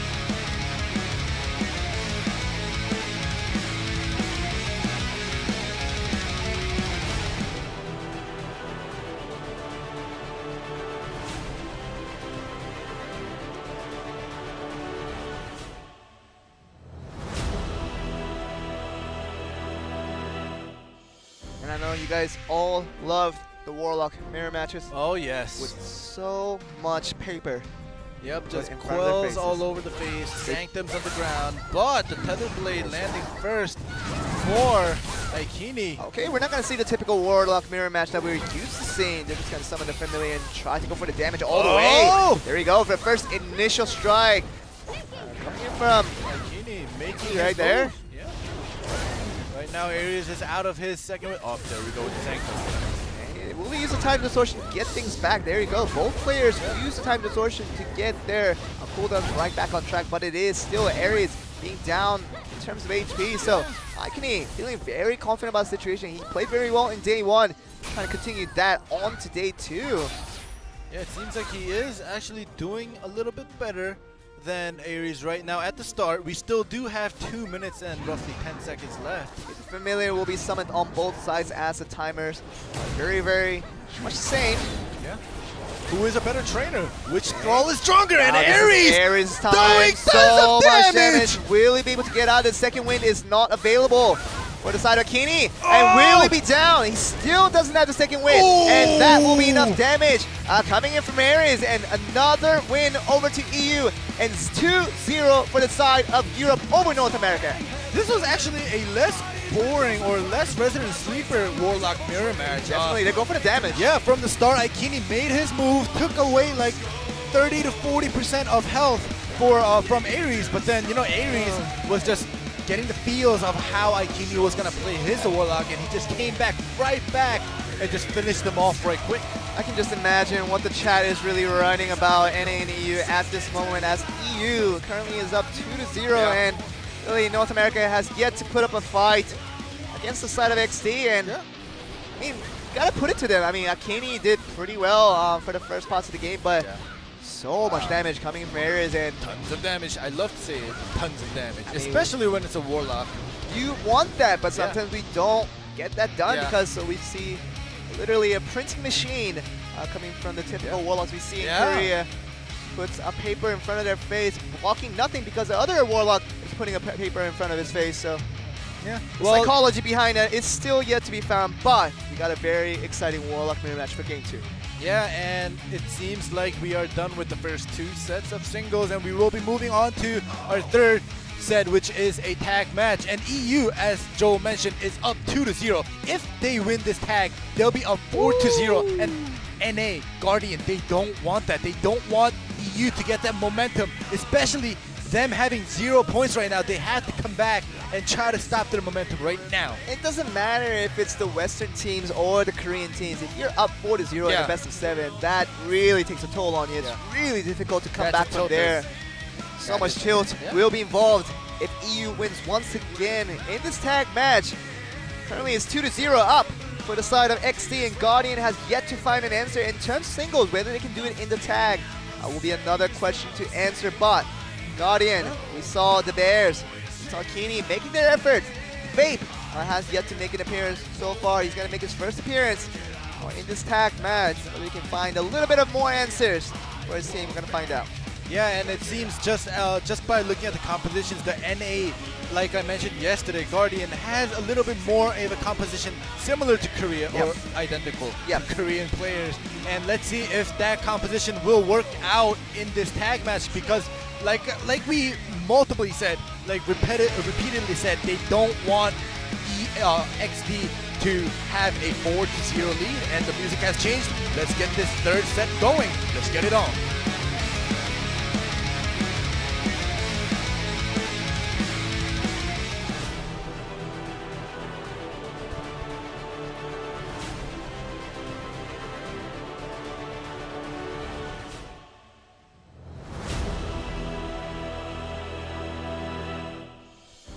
Definitely, we knew that before we started this, it's going to be a heated one, because you know the difficulties in agreement between the NA fans and the EU fans over the matter of esports for the years, and we start a new generation of that NA versus EU now with Blade and Soul.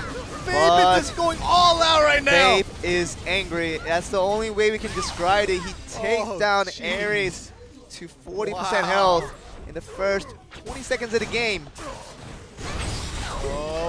Forces him to tag out already. But gets the chase right away. Yeah. Now is Vape gonna literally single-handedly carry with the Destroyer. Wow. He is doing work right now. Okay. He is doing work. And the other two guys can just sit on the floor and just watch as Vape destroys everyone. Yeah, kind of reminds me of the Japanese Destroyer. Yeah, that's super aggressive. I still can't get over that guy. It's like he's still in the back of my mind. Oh! Yeah. And now we have Brother Bill for the first time on the field. Yes, against Aikini. Let's see how he plays against this Warlock. Makes his first appearance in this series today in this Western Clash. Brother Bill has been a very stable leader for this team for the time they have been together. But now he makes his appearance to make some actions. Distortion gets his second win back, but he uses it right away and gets it back. Brother Bill doing pretty good, taking out the time Distortion.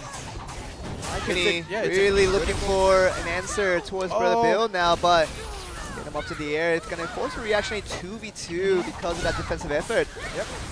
There we go.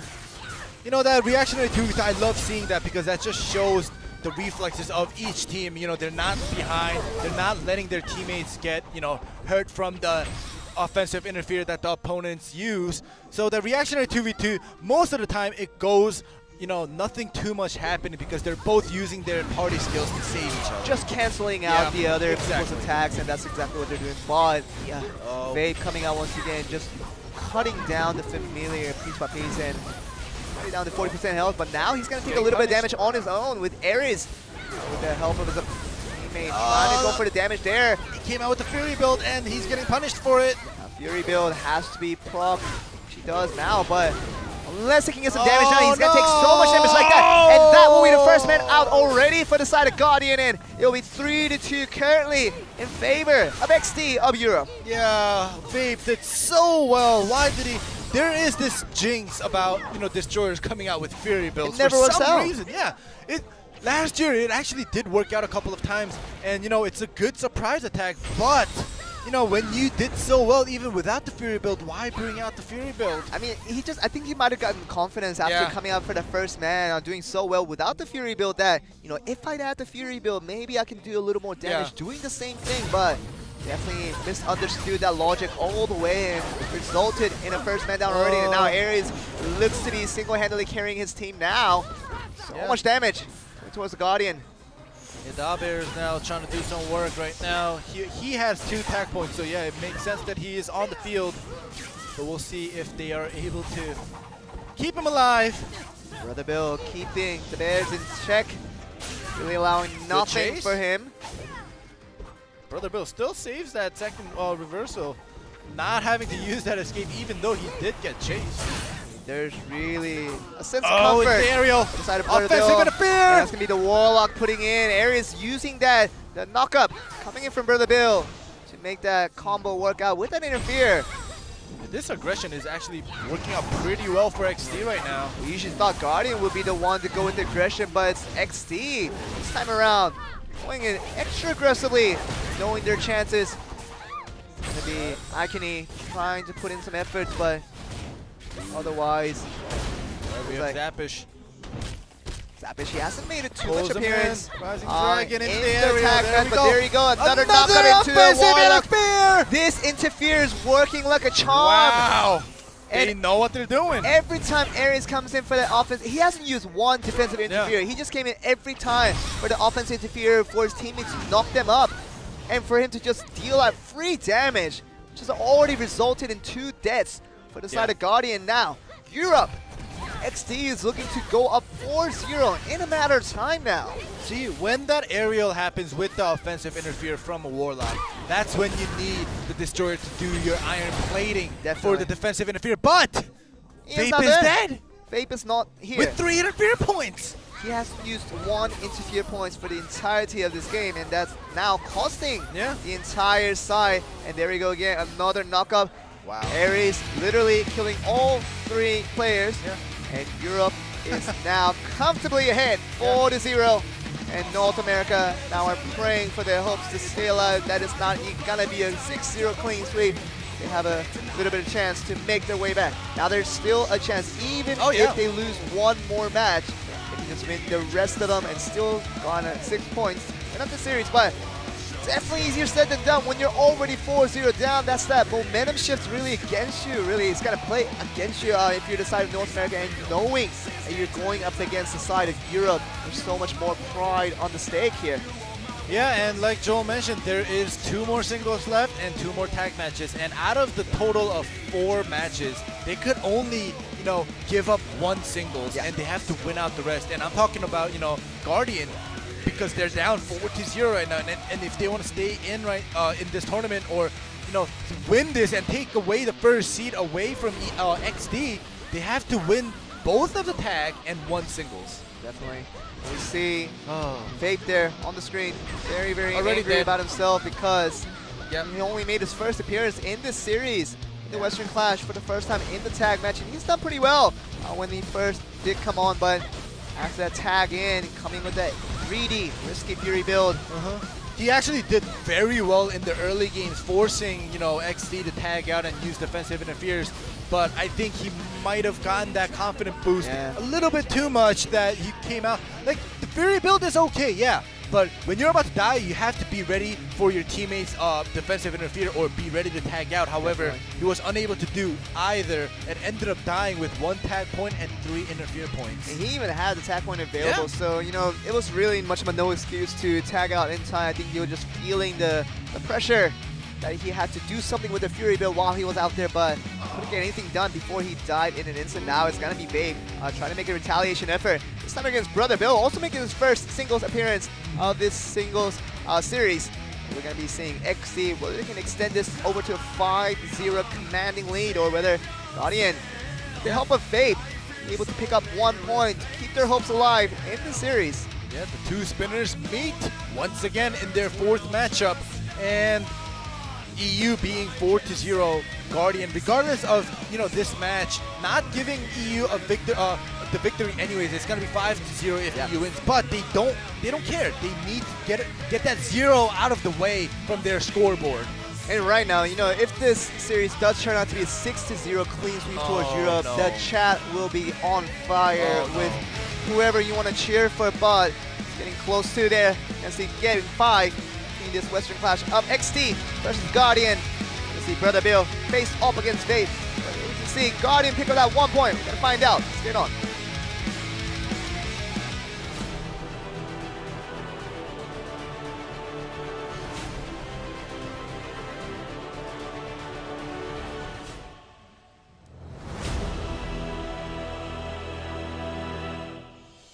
Now, mind you, Ending, this is still only the group stage, and it's already getting heated for all the right reasons.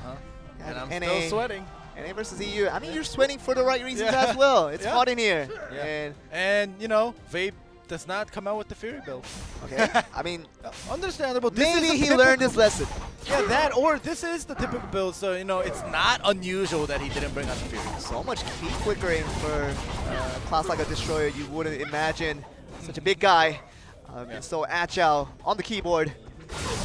Alright, gets pulled in. Persistence is used and he is making his move right now. Vape forcing Brother Bill to use his escape. Okay, so Brother Bill will not have the reversal to tap escape available once the time comes, but... Alright, the gust is out for Vape as well. One good CC. He might... Either one is going to lose at least 50 to 60% health. With definitely being a Blade Dancer and a Destroyer, it's going to take them a lot longer to finish each other off. Goes for the Phantom Grip instead of Lightning Draw there. He knows that Vape is out of escape for the next 10 seconds at 12 least. seconds, There we go. 11 seconds, 10 seconds. Will that be enough time to finish him off? He's almost got it. Searing Strike, buying some time. 3 more seconds till Gust. He gets his Gust back, but it's not looking good. And a very smart use of that timing, knowing that it's on the cooldown still. Gust right away. He has to be careful, Vape. He doesn't have the escape. He's trying to go for that back row chase combo. Go for a little bit of that. Now he doesn't have the reversal available, so another stun coming from Vape will do significant damage. Maybe could finish off Brother Bill in an instant. Doesn't have the Flock of Blades available, and the retreat is now back on cooldown. So yeah, this is kind of like deja vu. They're both out of their escapes. 10 seconds for Vape, 15 for Brother Bill. Who will make the first move? I bet it's gonna be Brother Bill. I would think Brother Bill should go for the play here, as you mentioned, and then because one enough good combo to double aerial, taking damage, and aerial damage as well. I don't know if that's a graphical bug or not. This is graphical bug. Yeah, Brother Bill is in front of the Destroyer right now. Yeah, but right now Brother Bill has to go for one more series of attack. It might be good enough. He goes to Lightning Draw a little bit early. I don't know if that was the best decision to go with. Oh, he got it. He got it. No escape for Vape. Brother Bill seems to take the victory here. There we go. Oh, just survives though. And stun coming up. Will Brother Bill be knocked off here? Vape is very, very close to getting the win, but just doesn't have enough to barely eke out that 1 point that the Guardian really absolutely needed. That was very close. But to be honest, I knew Brother Bill wasn't going to die because he did have his reversal. He just waited for the perfect time and he ended up not using it and still being able to kill off Vape. It was close regarding the health bar, but Vape was out of Gust. Brother Bill had his escape. So the outcome that I expected actually happened in the end, and EU gets the lead 5-0. I mean, 6-0, one more singles win. It might be a nightmare for the side of Guardian, no matter if they make it to the further stages of World 2017. They're going to remember this moment and say that NA lost to EU. In a clean sweep of 6-0, it's not something they would like to remember, but it will be on the back of their heads for the remainder of time. They remember this tournament. Yeah, Vape almost, killed the build. But you're trying to make a meme there. He wasn't able to, though. Very close, though. It was very well played by Vape, even though he was at such low health. He brought down Brother Bill's health almost as same as maybe 5%. Very close. Yeah, look at that. But if you notice right now, yeah, like I mentioned, Brother Bill did have his escape available, so he was kind of comfortable. I'm pretty sure he had his finger on it just in case. Brother Bill, like you mentioned, your meme of Mission Kill Bill did not occur for Vape. He was very close to getting there. Very close. But in the end, it's all about the results. And another point does go over to Europe for the side of XC, and now they're up 5-0 against North America's Guardian. Could be on to potentially the last match. It does say set 5 here Maybe the last single here. Vape is not going to let go of this moment. He knows how close he was to getting that win. He's going to have a second try on the singles, this time against Aries. Aries has been performing spectacularly well, even throughout the singles and also the tag match that he was involved in. All together. All right, Warlock versus Destroyer. Let's see. Look at Aries. He has a smirk on his face. It seems like, you know, he is confident that he will be able to beat Vape, but we'll have to see. Will Vape bring out the Fury? That's the question. Nah, you don't think so? I don't think so. Especially not against a Warlock. You need those escapes. You need that persistence. But no, we'll have to see when we get into the match. We're gonna go on right onto the match to see whether Vape's third attempt at a victory will come through. Will he bring out the Fury? We'll find out in this potentially last match in this Western Clash between XT and Guardian. Straight on.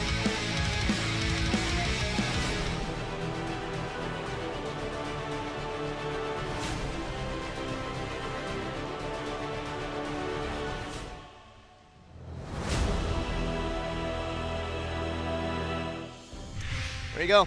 XT, Guardian. Oh, what do we see here? He did bring it out. Oh, he did bring it out. Bring out the Fury. I was just joking.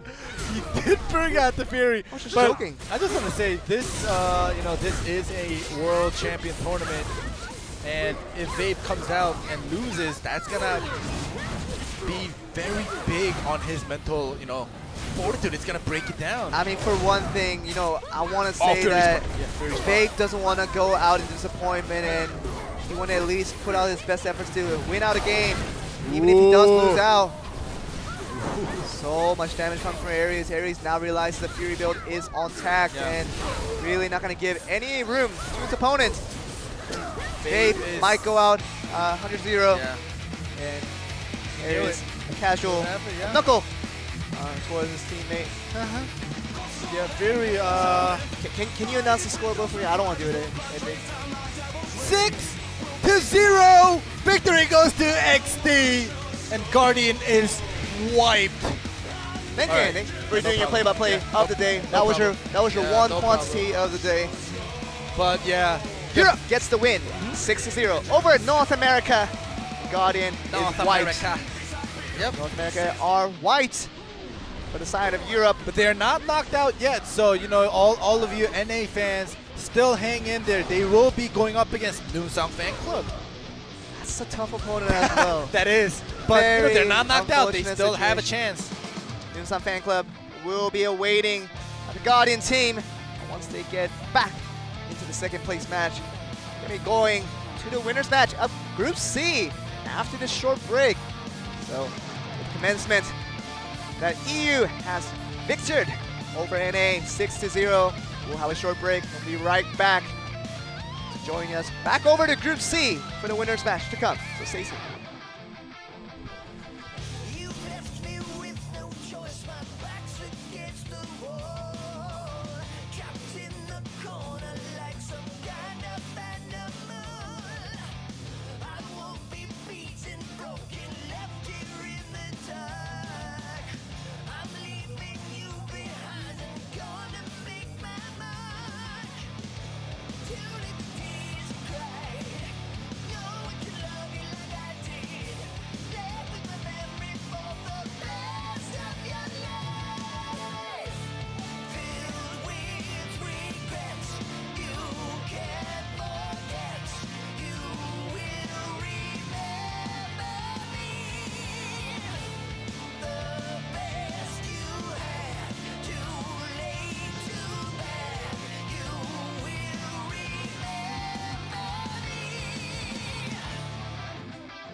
전 세계 최정상 선수들의 우열을 가리기 힘든 공방전 블레이드 앤 소울 토너먼트 2017 월드 챔피언십 결승까지 쉴 틈 없이 진행되는 각 나라 대표 선수들의 자존심 대결 왕좌에 오르기 위한 멈출 수 없는 추격이 시작된다.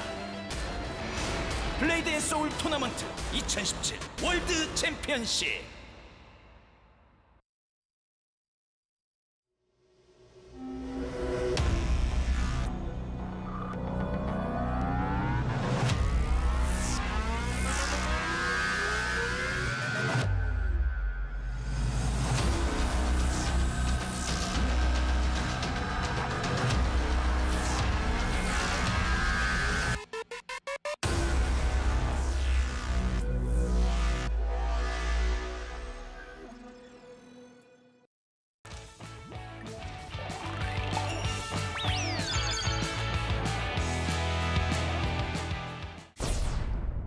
입으로 배우는 물소 오성규 이재성 이뿔소 마치 티 나죠? 그렇죠. 자 3화로 다시 돌아왔습니다. 반갑습니다. 대표 선수 이제 한 분을 모셨습니다. 그렇죠. 여러 링검사 선수가 있지만 그렇죠. 이 선수는 갈아타긴 했지만 네네네네. 링검사의 희망, 링검사의 최강, 링검사이자 권혁우인 그 남자 권혁우 모셔보겠습니다. 예. 자 반갑습니다. 자 일단 본인 소개 간단하게 부탁드리겠습니다. 네, 안녕하세요. 2015년 그 시즌 2에서 링검사로 우승을 한 권혁우라고 합니다. 아 반갑습니다. 자 오늘 여러 가지 링검사에 대해서 좀 알려주실 텐데 링검사 그 오연배기를 통해서 이제 공중 콤보 후에 번개배기 이제 발도 내연성 콤보를 좋아요. 먼저 보여드리도록 할게요. 사실 되게 쉬운 거죠 이거는. 올려주고 후 올린 다음에 짝 타이. 보여드릴게요. 네. 방금도 보여준 거예요? 말로 안 하겠습니다. 아니요 말은 하셔도 되고요. 말은 해야 되고 말은 해. 이제를 하지 말고 말은 해야 돼요. 여기 나와서 말을 안 하면 어떡합니까? 큰일 납니다. 이거 다시 빨리 보여드릴게요. 네, 다시 알겠습니다. 빨리 부탁드릴게요. 아 뭐야? 잠깐. 보여주시죠. 볼까요?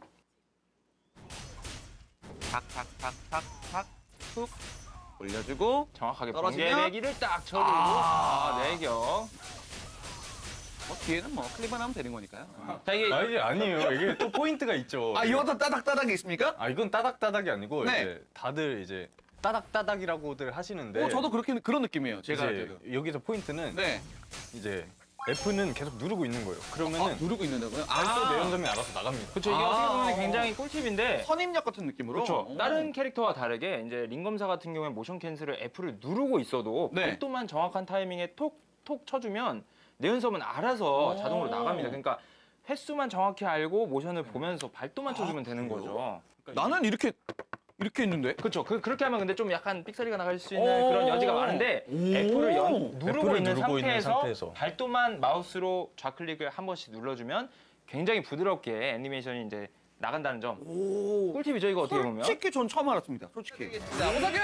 이재성 권혁우 이빨스였습니다. 안녕히 계십시오.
Welcome back, everyone, to blade&soul World Championship 2017. We're on day 2.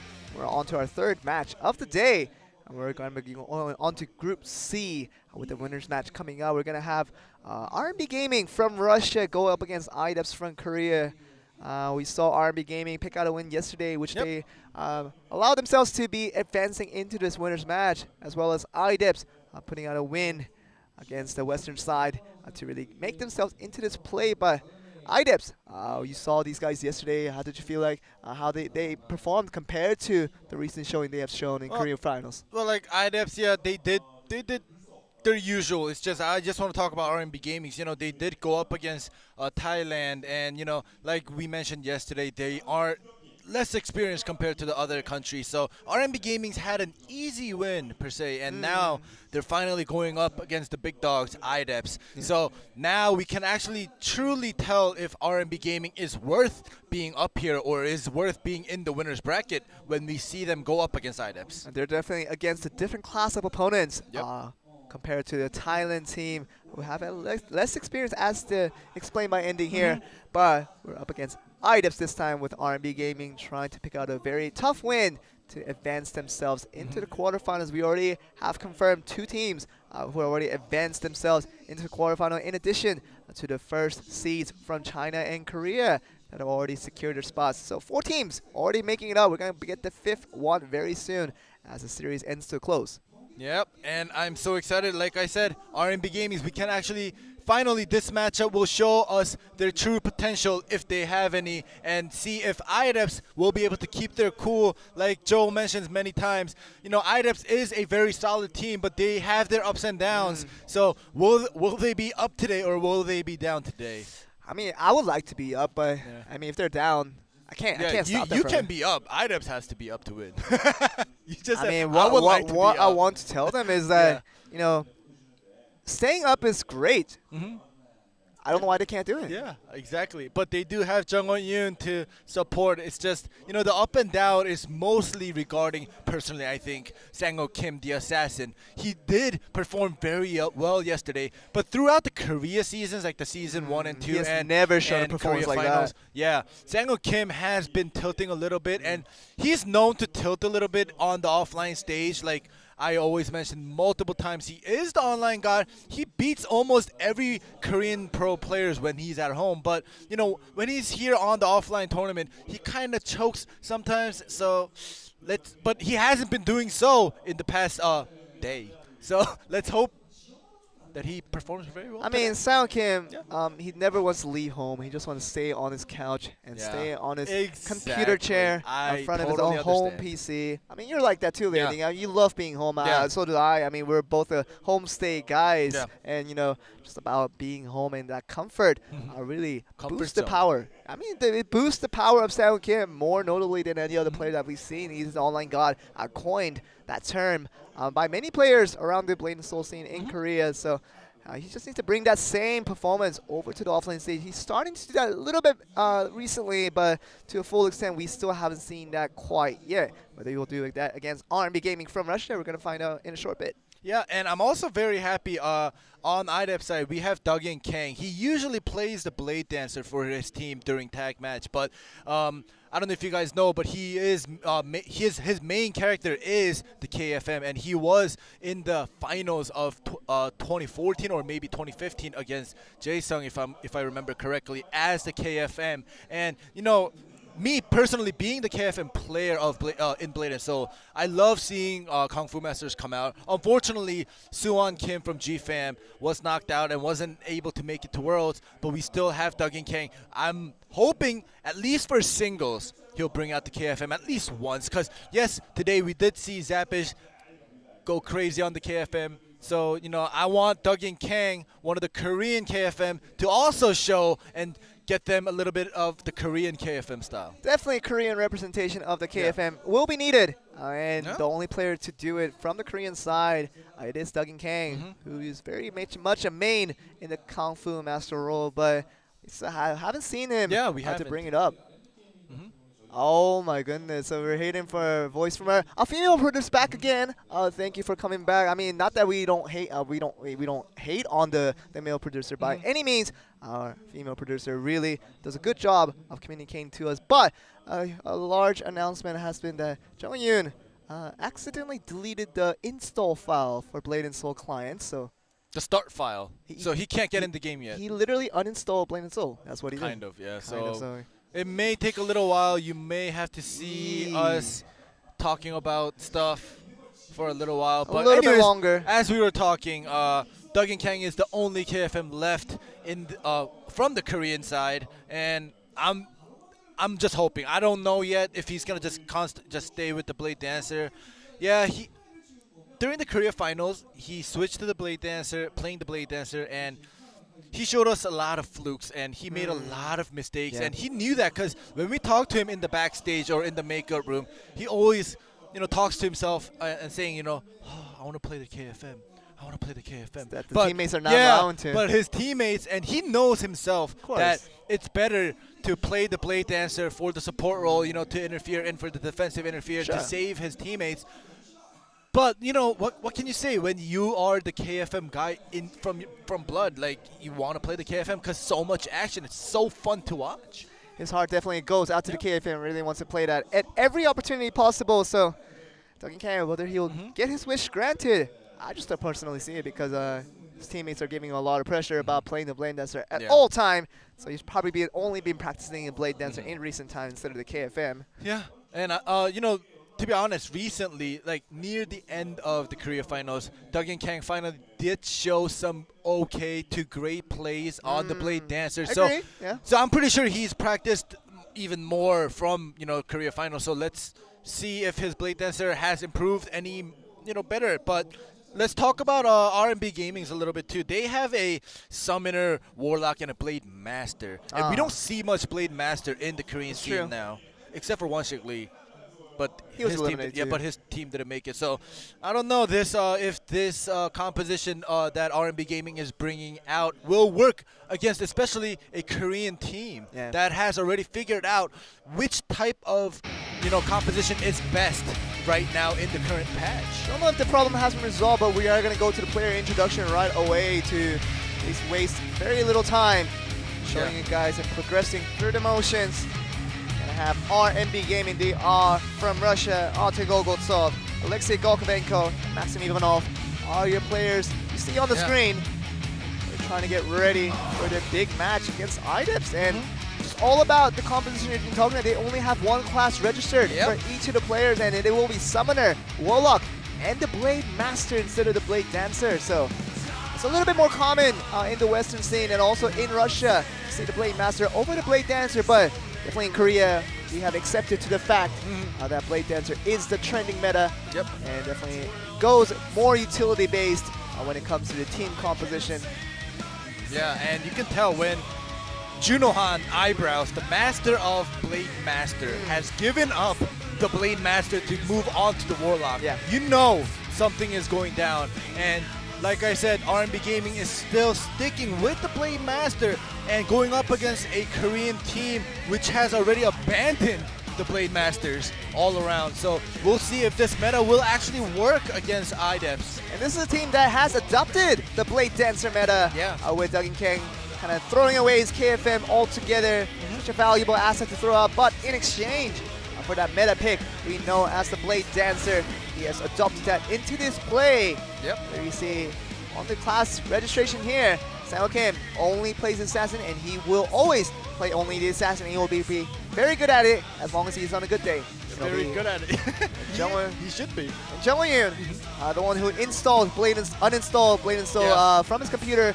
He didn't want to play it anymore. Maybe he was too good at it. And he just, I don't need to play this anymore. You guys can settle it out here for yourself. But we're getting the news that he is starting to reinstall the game, so finally we'll get to play instead of a 2v3 situation for IDEPS. But more importantly, Doug and Kang is the guy that we're talking about here.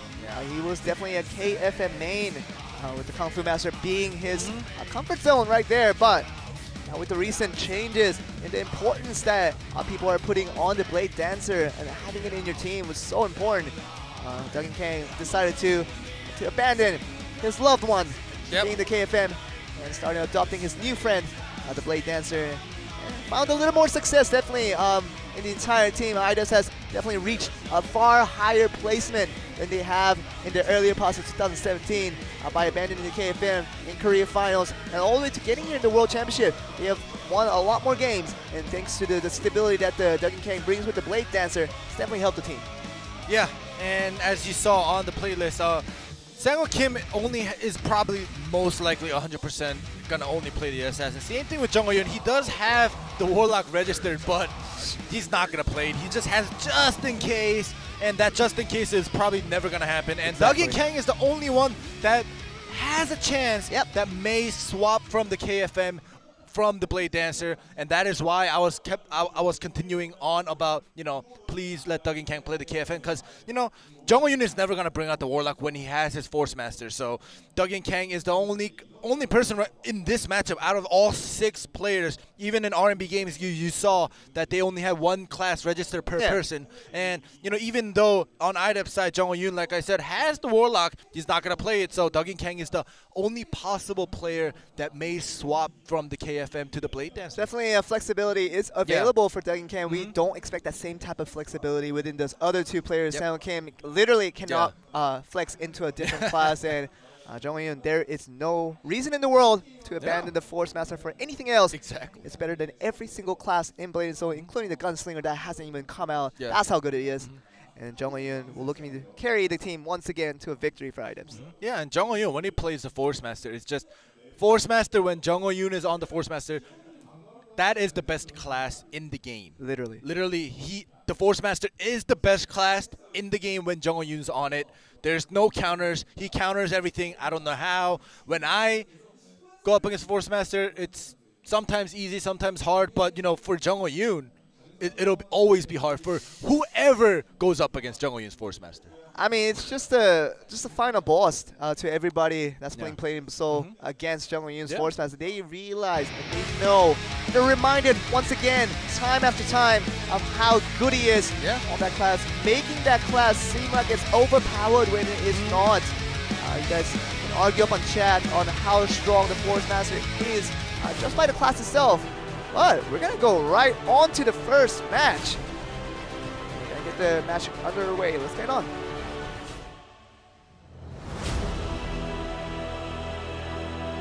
Didn't even get to see the who's gonna be playing the game 1, but it will be, let's say, Golkovenko on the Warlock versus Jung Ho-yoon, guy that we've been constantly talking about on the Force Master. Usually we say the Warlock has a good chance against the Force Master, but this is not just the Force Master, it is Jung Ho-yoon. Oh, but he is in the air, taking some damage. 50% of health gone in that split second that he was in the air. Golkovenko doing a very good job in the early parts of the game to startle Jung Ho-yoon, to say the least. Yeah, maybe Force Master isn't the best class in the game. Maybe. I take it back. Maybe he needs to change to a Warlock now. Jung Ho-yoon, throw away the Force Master altogether and just go with the Warlock now. But in the air once again. Oh, he's not looking good. Jung Ho-yoon actually might be out now. Nope, it's starting now. Jung Ho-yoon, the Warlock is out of all escapes. It's Jung Ho-yoon's time for the next 20 seconds. Will he get 100-0? That's the big question. He does get the angle for the wall bang. He does get himself out of there. There we go. Golkovenko taking a lot of damage. The Frostburst does connect. Does he want to buy time for the Warlock? There we go. He pops it off right away. 5 seconds left on the second win, so Golkovenko has to survive for that time being. But into the area with good job of Golkovenko of buying that time. Now he does have the second win available. Now Jung Ho-yoon does get some of the health back, but more importantly, Alexei Golkovenko on the Warlock bought enough time to get the second win back, which is going to have him a second chance if he does fall into danger once again. Will that be enough though? Oh, Jung Ho-yoon's tab escape is out once again. Okay, the Phantom Grip into the wallbang starting to be tab escaped out though. The Warlock tab escaped out. The next CC, or the next wallbang. Okay. Oh, Jung Ho-yoon freezes himself. Barely survived. It's actually a very close game considering the options, but Alexei Golkovenko frost-bursted once again. Will this be Jung Ho-yoon's chance to finish him off? He doesn't have the second win available. He does have the Void Walk, but it doesn't matter. He doesn't have the Familiar with him, so it's really not going to matter. Now he gets the Familiar. So body swap is available. But Jung Ho-yoon, shackle into the air. So much damage, but Alexei Golkovenko didn't finish him off. Will this be enough? Can Alexei Golkovenko beats out the invincible Jung Ho-yoon, and it is 1-0 up for RNB Gaming, and now Idis is behind. Wow, he's telling Jung Ho-yoon, You better switch to the Warlock. I mean, everything that we've been talking about, complimenting and Wow. praising the Force Master Jung Yun just goes all out the window. Yeah, it did. Now he really needs to take out the Warlock and maybe abandon a new legacy. Yeah, Force Master officially not the best class, even if Jung Yun is playing it, because he just got defeated by the Russian Warlock. Now we always talk about IDEPs. It always depends on their condition and how their form is on that day. Yeah. Really depends on the outcome. And Jung Yun, not the player to really go out first and lose out the first match to give IDEPs a 0-1 deficit. But Jung Yun losing out this one, it was very close one definitely, but Alexei Golkovego had him figured out and really bought the correct timing when it was necessary, especially during that series attack when he was frostbursted. Got out just in time, got him into shackle into the air, bought that enough time to go for that second win. Back on cooldown. Yeah, that was a very close call. In the early game, the Warlock did 50% damage to Jung Yun, but Jung Yun managed to come back and make the health bar, pretty even. But at the end, the Warlock had the little bit of the edge to finish off Jung Yun. It was a very close game.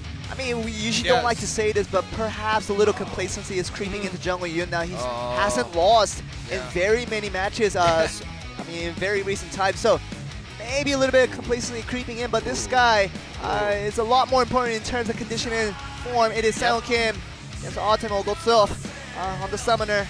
Summoner versus Assassin. Usually, how does this go out? Well, it doesn't even matter how it usually goes out. This matchup is gonna matter on Sang Kim's condition. Hey, if he's on the, if he's on a bad day, it doesn't matter what class he goes up against. To be honest, he loses. But if he's on a good day, it doesn't matter who he goes up against. It doesn't matter if it's the best player in the world. He can beat him if he's on a good day. That's how much his condition matters. When he's going into his singles match. Sang Kim, I mean, this guy, he's such a kind of an onion peeling process for this guy. Every time we peel up the outer edge, we don't know what's going to be inside that one, and just have to do it every time we introduce him in. Don't know what to expect from him, but it's got to be Artem Olgotsov really trying to just get a win. A very good second win. We'll give him 2 points. Over to RMB Gaming. Whether they can do that, we're going to find out. Artem Olgotsov on the Summoner, going up against Sang Kim from IDEPs. Currently they're 1-0 up on Russia. Let's get it on.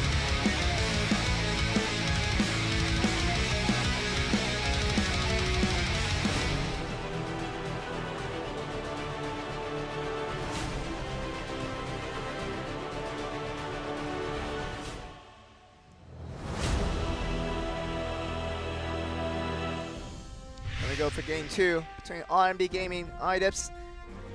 We didn't think it was going to be a 1-0 towards Russia in this particular man, but it's definitely indeed so. Yeah, and RMB Gaming didn't make it up as the first seed of Russia, so I hope IDEPs does not underestimate them. Definitely shouldn't underestimate any team this World 2017, and don't know if they did or not, but man, the result turns out to be 1-0 currently over to Russia. Double stun. Sang Kim is making his move even though he does not have his stealth. He's going aggressively regardless of the situation. Going for the cat now. Gonna put in some damage now. Does a little bit of... the cat is annoying Sang Kim a lot. Knockdown. Olgotsov is still relatively healthy compared to Sang Kim. Yeah, Sang Kim does get his stealth back, whereas the Summoner still has 10 seconds left. I hope Sang Kim knows that and he can make his move. Maybe land a double stun or a double knockdown. Okay, and Olgotsov deals a little more damage over Sang Kim, but Sang Kim's turn now. Trying to deal a little more damage. Another series of bombard coming through. Oh, it's not looking good for the Summoner. He's already healed up a lot, and he's down 50% health again. So definitely doesn't want to go to the TKO there with the damage chart, most likely towards Sang Kim's favor. It goes up in the air. Now Olgotsov has to be careful. He does use the tab escape to get away. The bombard constantly bothering him. Yep, out of his gaze for both of them. Hey, and double another knockdown! stun, and that will be it. And Sang Kim, spam that bombard. After that stun, just a good series of farting on your opponents with that bombard is good enough to finish him off. And back over to the IDEPs, getting that 1 point back, 1-1 even.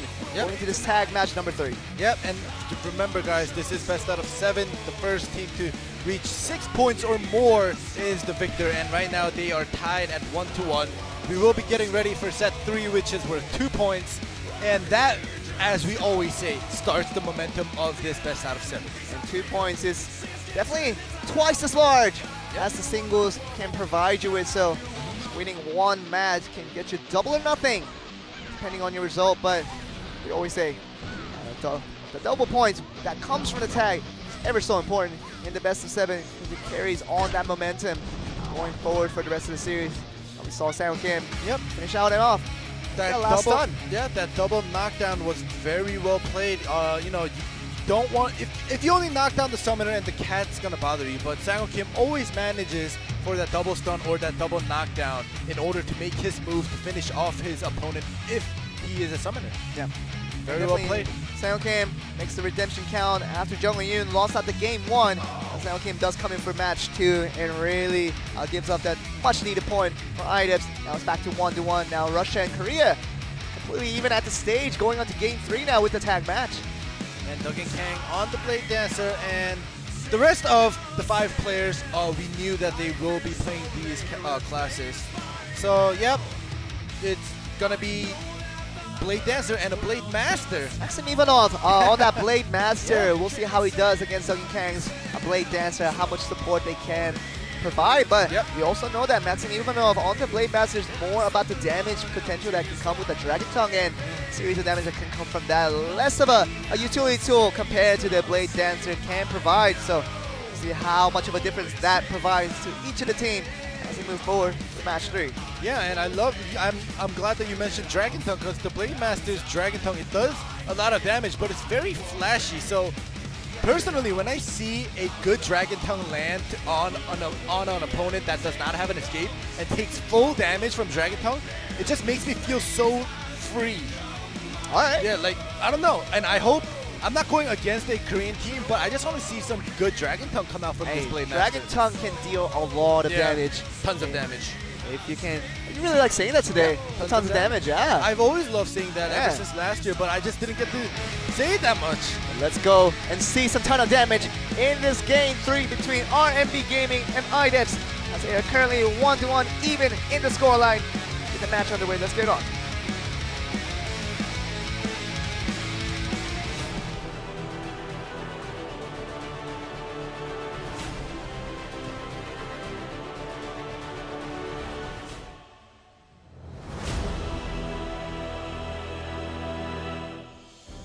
Nairobi, Alexei Golkovenko, the first man up for RMB Gaming, did beat out Jung-Yoon. A surprising win on game 1. He's going to be the first man out against SangHo Kim. Also the winner, the single that he had. It's Autumn. Defensive interfere comes in, and SangHo Kim is still out of stealth. Okay, SangHo Kim trying to deal a little bit of damage onto him, but Alexei Golkovenko uses the time distortion. That decoy. Yeah, so like, you know, when there's a pet familiar, more actually against a summoner, assassins have an easy time going into decoy because it's like auto-attacking him. So yeah, right now SangHo Kim is taking advantage of that. 2 more seconds until his stealth comes back and the lightning draw actually hits. So Duggan Kang coming from that interfere to use that lightning draw in the end to put a little bit of damage. He takes some parts of that damage, but Alexei Golkovenko can be relatively healthy for now. Yep, and they're playing pretty slow, and SangHo Kim makes his move. SangHo Kim really forces out that defensive interfere from the summoner. Really an important trade right there for the side of IDEPS, getting that resource trade along with the damage output that he got onto Golkovenko.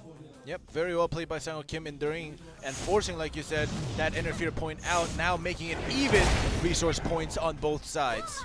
SangHo Kim has really had no threat had against him from the side of RMB Gaming so far. It's mostly defensive interferes coming in from the side, the Russian side. Alright, Bombard landing, back roll. Into the air, but once again, Warlock trying to put in so much damage, but really goes to no use. Wow. Yeah, and that force tag is going to happen. Will SangHo Kim be able to chase? They both get force tagged out, and Jung-Yoon is on the field. Golkovenko dealt a little bit of damage before he go out, but Probably wanted to do a lot more than that with his time being out on the field. You go get the force tag in, so no tag point being used by either team. Oh, there we go with the reactionary 2v2. Go Sam Kim. Trying to go for that interfere, try to go for the attack. Now the summoner with the Warlock coming on. Give that time distortion with the cooldowns right back to him. So I think Olgotsov trying to poke him down, but Jung Won-yoon really not having much of it. Yep, and the resource points are staying even. They're doing a fair trade right now, 1-1. This is Frost Burst once again, Jung Won-yoon. To get away from that cat, actually. Do a good job of that. Very annoying, you know, to Jung Won-yoon right now. He wants to get away from it, but he keeps staying. He's just fighting the cat right now. He really has no correct mindset to fight both players at the same time. Jung Won-yoon does freeze himself. Just stalling time for the most of his time and really putting no damage onto the summoner. Yeah, both of them have 30 seconds left until that force tag happens. Oh, that cat looks annoying. Yeah, it does. I feel it. I feel how Jung Won-yoon feels. He doesn't feel like dealing damage. He just wants to be force tagged out right now. Now we know that Jung Won-yoon, he was the loser out of that game one in the singles, so he wants to retaliate that into a victory in this tag match here. But he does go open to the area with Maxim Ivanov putting into the air. The Blade Master. That's what we were talking about with that damage potential now. Kang comes in for the defensive interfere. We thought it was a defensive interfere, but puts a lightning draw, try to put in some damage onto him, but Ivanov tags out immediately, and now Alexei Golkonenko is back out of the field, but so much damage coming in from the assassin with Sam Kim. Bombard into play. Yeah, the Warlock not having the escape, uses the time distortion to get it back. Sang Kim is out of stealth, so he might be asking for a defensive interfere if he does get CC'd, but he ends up making his move, and the body swap is used. Puts the stun into play. Now Golkonenko had to use that body swap, which he does, and now it's going to be cooldown for 1 minute. Yep, they both are similar time until that force tag. So they use a bombard. Sang Kim tries to poke him down, but other than that, Golkonenko does have that second win available if he chooses to use it. He doesn't have to tag out necessarily right now. He does summon the familiar, so for that time being, he's gonna make that into good use. This is a very slow-paced game. Definitely not expected of a Russian side. We usually like to go pretty quickly on the matters. Now it's starting. Sang Kim is making his move. Stealth is used. Maxim Ivanov coming back with the Blade Master, trying to put some action into this play. We haven't seen much of it throughout this tag match of how slow pace it was. Yeah, Lotus of Escape is put down by Sang Kim, making his move now because he knows he can escape whenever he wants. Okay, but now Sang Kim trying to put in damage now. Bombard. Ooh, all right. The landmine right below him, obviously not going to be popped. Yeah, he probably wanted to body swap, or if the Blade Master ends up coming close. Yeah. Fine time, there we go. Shadow Slash connecting. Ivanov, very much knowing this, he's going for the Soaring Falcon.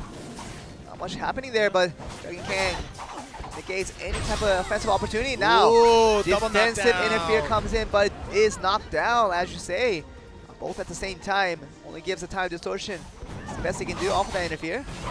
And you know, now slowly it's starting to feel that IDEPS is getting more control over this tag match, because you see the resources. RMB Gaming is slowly running out of resource points compared to IDEPS right now. And you see, wow, actually IDEPS has all the tag points still available. They've only gone out through 3 tags. Yeah. No tag point having been used so far, but this might be the beginning of the action that we've really been waiting for. Dragon Kang puts in the lightning draw along with his teammate putting out damage, but not enough to finish him off there. Golkonenko still at 50% health about. Yeah, and Maximus forced to use his last tag point and into the air! Though. He doesn't have enough time to tag out in time, and Golkonenko on the Warlock is the first man out for RMB Gaming, so that's a huge loss. Over to their side now, IDEPS, knowing the situation, they're going to go a lot more aggressively, I presume. Yeah, they should, and you know, they don't really need to, because they do have Sang Kim who dealt a lot of damage. So even if it does by any chance go down to the TKO, I'm pretty sure that IDEPS is confident that they will probably win in the damage charts. Awesome. Olgotsov has been fan and gripped by Dragon Kang. Has been doing pretty well off that interfere, putting in damage, but also dealing some damage himself, trying to just threaten the cat as much as he is being threatened by the cat itself. So force tag incoming for another free tag for IDES is huge because it's basically one more tag point for the side of R&B Gaming, whereas items, they just have all 6 tag points still available. And they have total of 5 interfere points as well. So many resources, and we know how well this much can be an advantage for a team. Especially when you get to the late parts of the game, we are starting to reach that point. 2 minutes and 30 seconds incoming where Jungwoo Yoon frees himself. He might have to tag out, might have to use the first point. They've been saving this whole time. This is a dangerous situation, but Maxim Ivanov comes in to attack the frozen Jungwoo Yoon, gives him all the health back. Really just taking away the need to tag out in the first place. Now he doesn't need to tag out. Yeah, now I'm starting to get the feel of the difference in skill level because, you know, if you see IDEPS has so many resource points left, they haven't used too much and they already knocked out one player. There you go, the wall bang into the bombard on the floor from Sound Kim off the interfere was very good. Series of combo coming from IDEPS. Yeah, Cyclone trying to negate some damage, but right now it's not looking too good Oh, for Jungwoo Yoon taking damage from the Blade Master. He has to tag out now. Finally uses the first tag point with 1 minute and 45 seconds left in the game. Maxim Ivanov on the Blade Master had dealt enough damage to threaten Jungwoo Yoon, but will he be able to do the same against Sound Kim? It's going to be the question here. Yeah, Sound Kim is using his mobility to the fullest. Oh, it's going to even up in the air onto the webbing from Sound Kim. There we go. That's the enough damage coming in from. Looked like it came from Jungwoo Yoon, most of that damage, but Sound Kim does get the finishing touch. And Olgotsov is the last man standing. Once again, a 1v3 scenario with the Summoner. We saw it happen twice in this day too, but so the first one, definitely not very successful. It's going to be very, very difficult for Olgotsov to pull this up against IDEPS. Now Duggan Kang comes in, a very safe, stable last finish us off. There we go. Phantom Grip with that interfere from Sang Kim to finish it off. And there we go. Straightforward game, I want to say.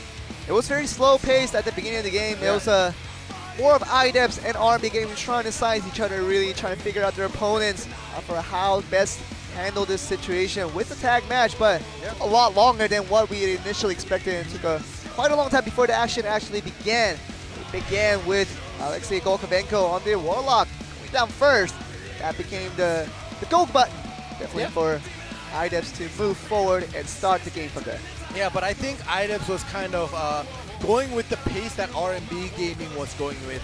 Because, yeah, IDEPS definitely could have gone more offensive, more aggressively, but I think they just wanted to go with the pace of R&B Gaming to show the audience and show R&B Gaming's, you know, the way IDEPS can adapt, whether it be an aggressive way or a passive-aggressive way regarding their opponent. So I think that this was a very good example of how to manage your resources and adapt to your opponent's playstyle. And we know certain teams, even in Korea, who have very certain, very specific playstyles, especially Coup d'etat and maybe GC Busan Red to some extent, of how aggressive and playstyle they really just kind of maintain regardless of the situation. But a team like IDEPS and maybe GC Busan Blue as well, they're more of an adjustment team that they adjust to different situation, which brings them a lot of success when it's done right. And show it once again, R&B showed off with a slow playstyle to begin us off, and IDEPS fully aware of the situation, adjusted to that fact. Now they saw themselves victorious over R&B Gaming, taking that crucial 2 points in this game 3. And move on to game 4 now. Back to singles once again. Maxim Ivanov, Blade Master, who has played pretty well in that tag match, will be up against Duggan Kang. Finally, you get to see your KFM. Yeah, I do. And like I said, I mentioned before when Zapish came out with the KFM, I mentioned that I talked to a couple of the Korean KFMs, and that includes Duggan Kang, and he says, for him, personally, it's hard to go up against an Assassin and a Warlock. But right now, he's going up against a Blade Dancer, so I'm going to hold it to him if, by any chance, he loses to this Blade Master. He didn't mention Blade Master. Yeah. I mean, it's one of the least common picks in Korea, but he didn't mention it, so you can hold it against him if he does lose. So Maxim Ivanov has played pretty well in Game 3.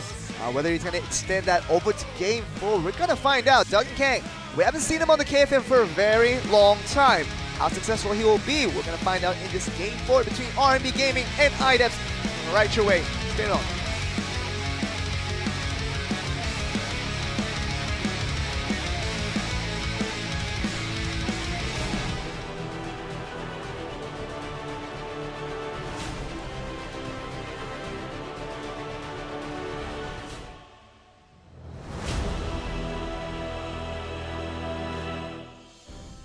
There we go. After that win by IDEPS in Game 3 to grab a 3-1 lead in this series.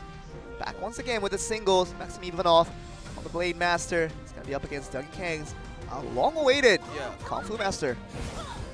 Finally, all right, Dougie Kang making his move. Oh, Flacco Blaze is knocking back. He is making his move already. The Dragon Tongue that you really want to see ending. Yeah, a couple of it across, came out, yeah. There we go, Dougie Kang probably surprised Rising Dragon. He's making his move into the aerial. There we go, backstep into, okay, he's gonna just go with the tremor. With a series of damage right now. Oh, now he can't use his tap escape. Now Maxim Ivanov still has a second win available if he chooses to use it.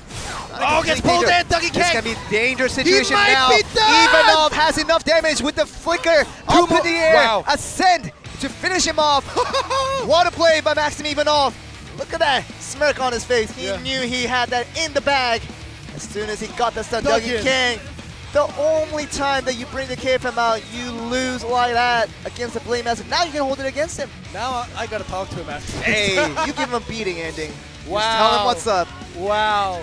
Well, very well played. I'm not gonna, it's Dougie Kang's, it could be Dougie Kang's fault, but I'm gonna say the Blade Master actually did a very good job as well. So props to the Blade Master. And kept on to that second win for a very long time, even though taking that damage. So that adds to the pressure of how Dougie Kang can really progress with his plays against the Blade Master, because he knows that if he misses out on a good stun opportunity and just gets that second win out of there, there's nothing left for Dougie Kang to do. So knowing that fact, he has to play a little more cautiously, and that allowed Ivanov more room to go in a lot more aggressively and go for that stun, which did connect and led to the victory in the end. Yeah, and they got themselves a point, and IDEPS is 3 and RMB Gaming is 2 now. Hey, we will be moving on to set 5. If RMB Gaming is able to tie this up, we're gonna just go straight to set 7, which is worth 3 points, and just finish the match. If IDEPS wins this, it's gonna be 4-2.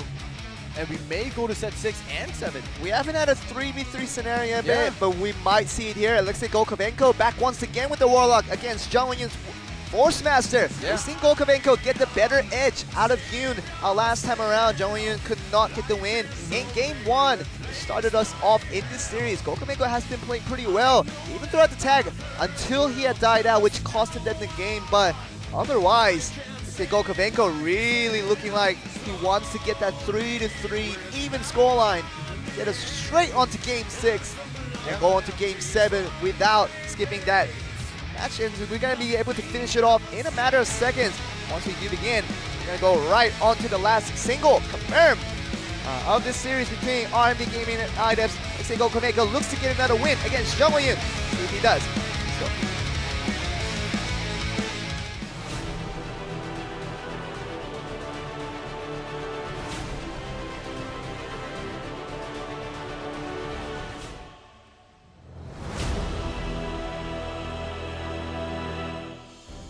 Here we are. Alexei Golkovenko. He got the win in Game 1 against Jung Won-yoon. Wants to do that again. That will get them into a 3-3 even scoreline. Now Jung Won-yoon, he has more important matters at hand. He doesn't care about the scoreline. He just wants a revenge. Tries to get that win over Golkovenko. Will be his prime objective here for Jung Won-yoon. Yep, and they are trading, but nothing too much is happening. Sanctum is put down, and the Veil is put down from Jung Won-yoon's side. Into the air, Jung Won-yoon goes! It might be the series of damage, but nothing coming from that so far. Time distortion. Golkovenko sees Jung Won-yoon frozen. Doesn't want to touch that whatsoever. Well, he's already at full health. So basically, the time distortion giving the tap escape back. They are even right now, but the escape is used right away by the Warlock. Yeah, the shackle really allowing Jung Won-yoon to use his escape along with Golkovenko, who had to use his. So pretty even on the lack of escape they have. Yep, both sides. They are trading it pretty well, and this is what we usually see in the Korean scene. But now this Russian versus Korea team, it just seems pretty like this Russian team. Okay, but the meteor coming out. Will this be enough damage? Wow. There is no room for Golkovenko to get out of there. Every lack of escape. Yeah, I was trying to commend the RMB Gaming, saying they are evenly matching this IDEPS Korean team. But when I was halfway done, Jung Won-yoon just told me to shut up. You're getting cut off a lot today by the players. players. Yeah, I know, I am. I don't know. We thank you the players for the entertainment and also for cutting off ending lives comments here and there. But in the end, IDEPS gets another victory. Now it's not going to be a 3-3 situation. It's going to be 4-2. As far as I believe, yeah. 4-2 IDEPS, and we will be moving on to set 6, potentially the last set if IDEPS takes the victory of this next tag match. Jung Yoon can pick out another win for his team in this tag. So much damage. I mean, you can't escape for that when you're stunned up like that under the media, and you don't have any second win to escape from that. So Jung Yoon knew that. That's why he used it, and so much damage, resulting in an instant KO for Gokovenko, and he finally gets a retaliation match that he really wanted for himself. Now we're back. I mean, going on to Game 6. We might have the Game 7 if RB Gaming finds an answer in a tag match once again, but so far, IDEPS seems to be on the cruise. They really want to just keep this boat going. Just end it right here at Game 6 to win out the series. Yep, if IDEPS wins, they will win 6-2. And, you know, just a reminder, the loser of this match will be going up against the NA team Hurricane. So, you know, it's going to be very fun regardless of which team loses and goes up against Hurricane. But now, potentially the last game, set 6, is being prepared. Now kind of going away from that a little bit, Hurricane is in a very similar situation. The bad intentions were in yesterday. They're going to be up against a very tough opponent no matter what. We see R&B Gaming very successful in what they're trying to do. We also see IDEPS though. I mean, we don't need to speak twice about this team. If IDEPS does end up losing and goes down to face Hurricane, Hurricane will be in for a nightmare. So, I mean, Hurricane, no matter who comes down, they'll still be trembling in fear. But you know what? We're going to have to decide a winner right here because Game 6 could end it all. If IDEPS can get a victory with 2 points, ending the series, or whether R&B Gaming will be able to pick up 2 points for themselves to keep the series going. Let's find out. Get on.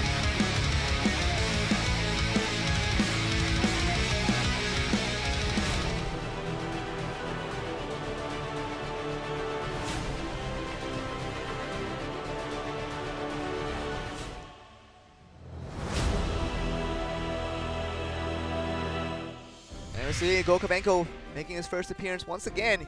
The team's reliance on this guy seems to be at a high level. Sang Kim makes his first appearance once again. Flies the side of IDEPS. Alright, Sang Kim forces the Warlock to use his escape first. Back roll chase does not happen on the Warlock side. Sang Kim is playing super aggressive right now. Yeah, I mean, he doesn't play like this in Korea. If you guys have been watching him in the Korean scene, definitely his play style has changed in adaptation for Worlds 2017. Seem hyper aggressive, very uncharacteristic of the Korean style. Yeah, well, at least Sang Kim takes out one interfere away from the Blade Master on the Russian side. He does, and he's even using time distortion to get that escape back. But other than that, Gokovenko won't have that time distortion, so another escape being used will be an advantage towards Sang Kim. Yep, and he will be getting his stealth back in 5 seconds. So overall advantage going to IDEPS the super early game. Definitely is being summoned once again. In that timing, Sang Kim goes in aggressively, tries to go for that attack. Gokovenko buys none of it. And really saves that second win for now. Finally, you know, another stun. Stealth is used by Sang Kim, playing super aggressive, but landing that tether blade, forcing Sang Kim to use his stealth. Don't know, but it might have worked the first time, but Sang Kim is finding it hard to make this repeat once again to get that escape out of this guy. But Gokovenko really having a pretty good run, despite the fact that he's half health. He's been saving his second win for the longest of times. 10 seconds left until both are force tagged out. We'll see if one of the side will try to... There we go. Sang Kim is making his move before he is force tagged out, but the Sanctum is put down. Keeps his distance. Yep. And Maxim Ivanov will be the second man out with Doug and Kang. Rematch. Blade Dancer. Yep, they are just standing still, but the Blade Dancer, Doug and Kang, makes his first move. Whoa! And he just puts him down. All right. No second aerial. We don't... Oh! The lightning drill coming there. And he even puts Alexei Gokovenko in a little bit of tremble. Yep, Doug and Kang is forced to use his tab escape because of that defensive interference from that Warlock. So very atypical combo coming in from Doug and Kang.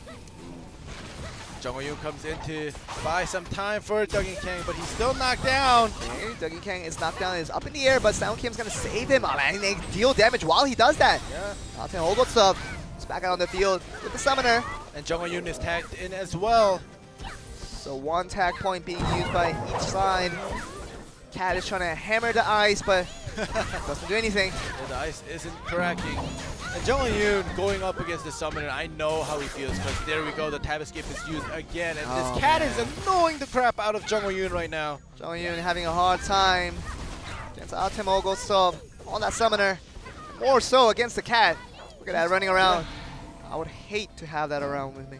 Yeah, and Jung Ho-yoon's just throwing fireballs at the cat. Look at him right now. He doesn't even care about the summoner at this point. He just wants to destroy the cat.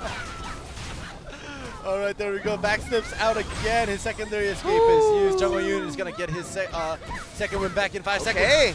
But ends up tag tagging out. Yeah, for Sang Kim. Pretty close distance that he could have went for the chase, but didn't find the timing to do so. Oh, Sang Kim is grappled down by the cat. Okay, but no damage is going to be occurring because of the interfere coming in from Dougie Kang.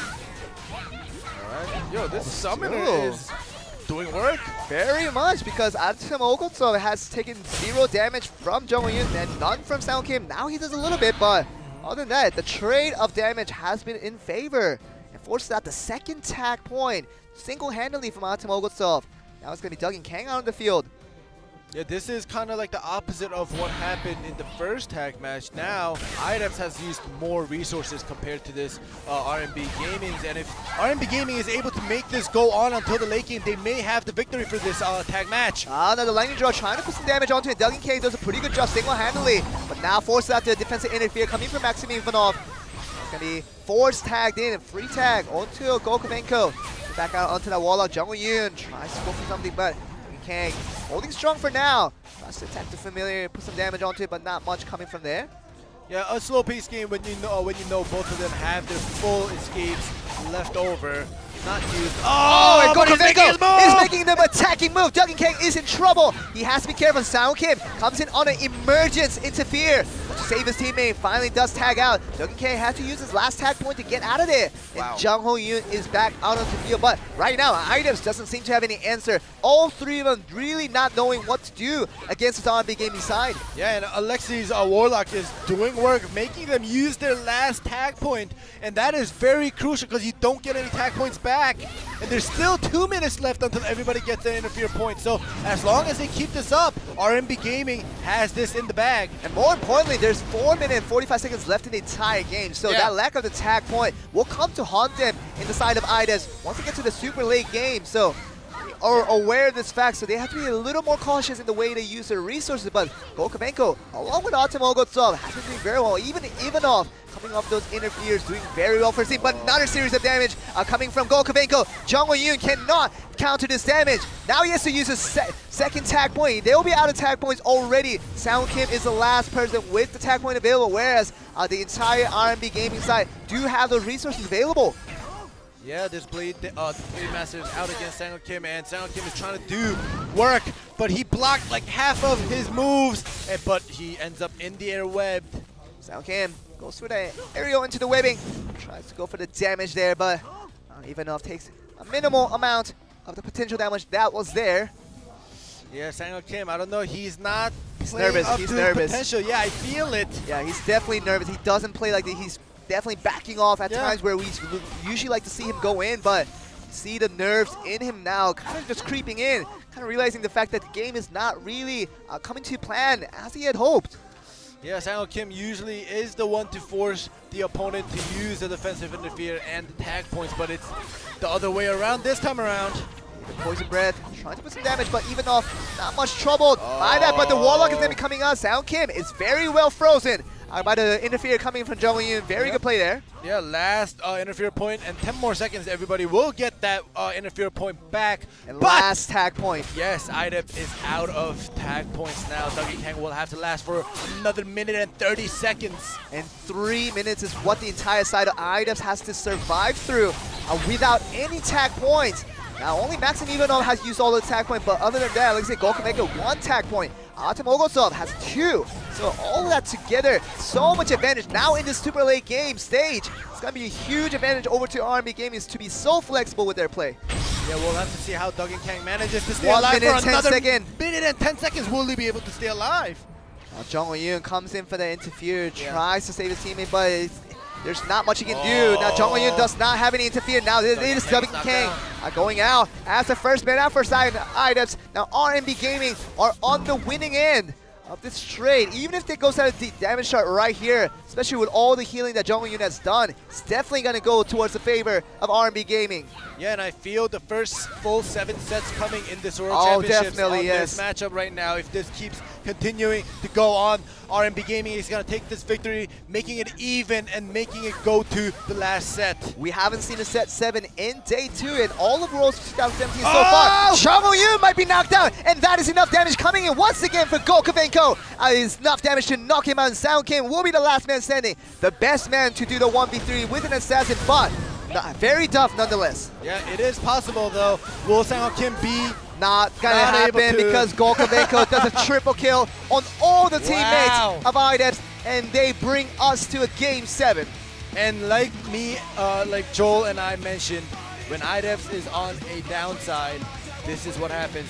It doesn't matter which team. I'm not saying RMB Gaming is not worthy of beating IDEPS. Oh yeah. Just regardless of which team goes up against IDEPS, when they are not on a good day, it doesn't matter which team it is, they get beaten. They get defeated. And most notably, I think I realized it the most with Sang Kim. I mean, his playstyle has definitely changed. Exactly. Kind of startles into his aggression early in the game. Then even when that doesn't work out in the mid to the late parts of the game, he doesn't go for the aggression even when he needs to. And that little bit of indecisiveness has been the characteristic of Sang Kim's downfall in those terrible conditions that he had from time to time. It's starting to creep in and show a little bit here today.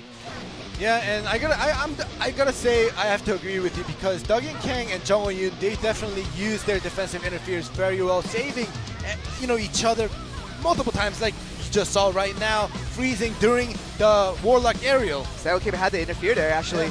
He could have came from a defensive interfere, at least tried to save his opponent, but but it's really tough when when one gets twisted, everything starts to get twisted, and it doesn't work out. And this is what happens when it happens. It's and not IDEPS just ended up losing to RMB. It's not like a match of football where you have 11 players on both sides and one player being down. The other 10 players could carry them a little bit towards the end, but with only 3 players available in Blade and Soul, especially the importance of tag matches in this format, just one player being on a bad condition, on a bad day, could really have a toll on the entire team, and IDEPS is really feeling that with Sang Kim. And to be fair, Jung Won-yoon hasn't been playing at the same level that we've seen him play, but we have to see him step up. Also Sang Kim step up for this game 7, because it will be the last one to decide the winner of RMB Gaming and IDEPS, to see who's going to be the winner and advancing to the quarterfinals.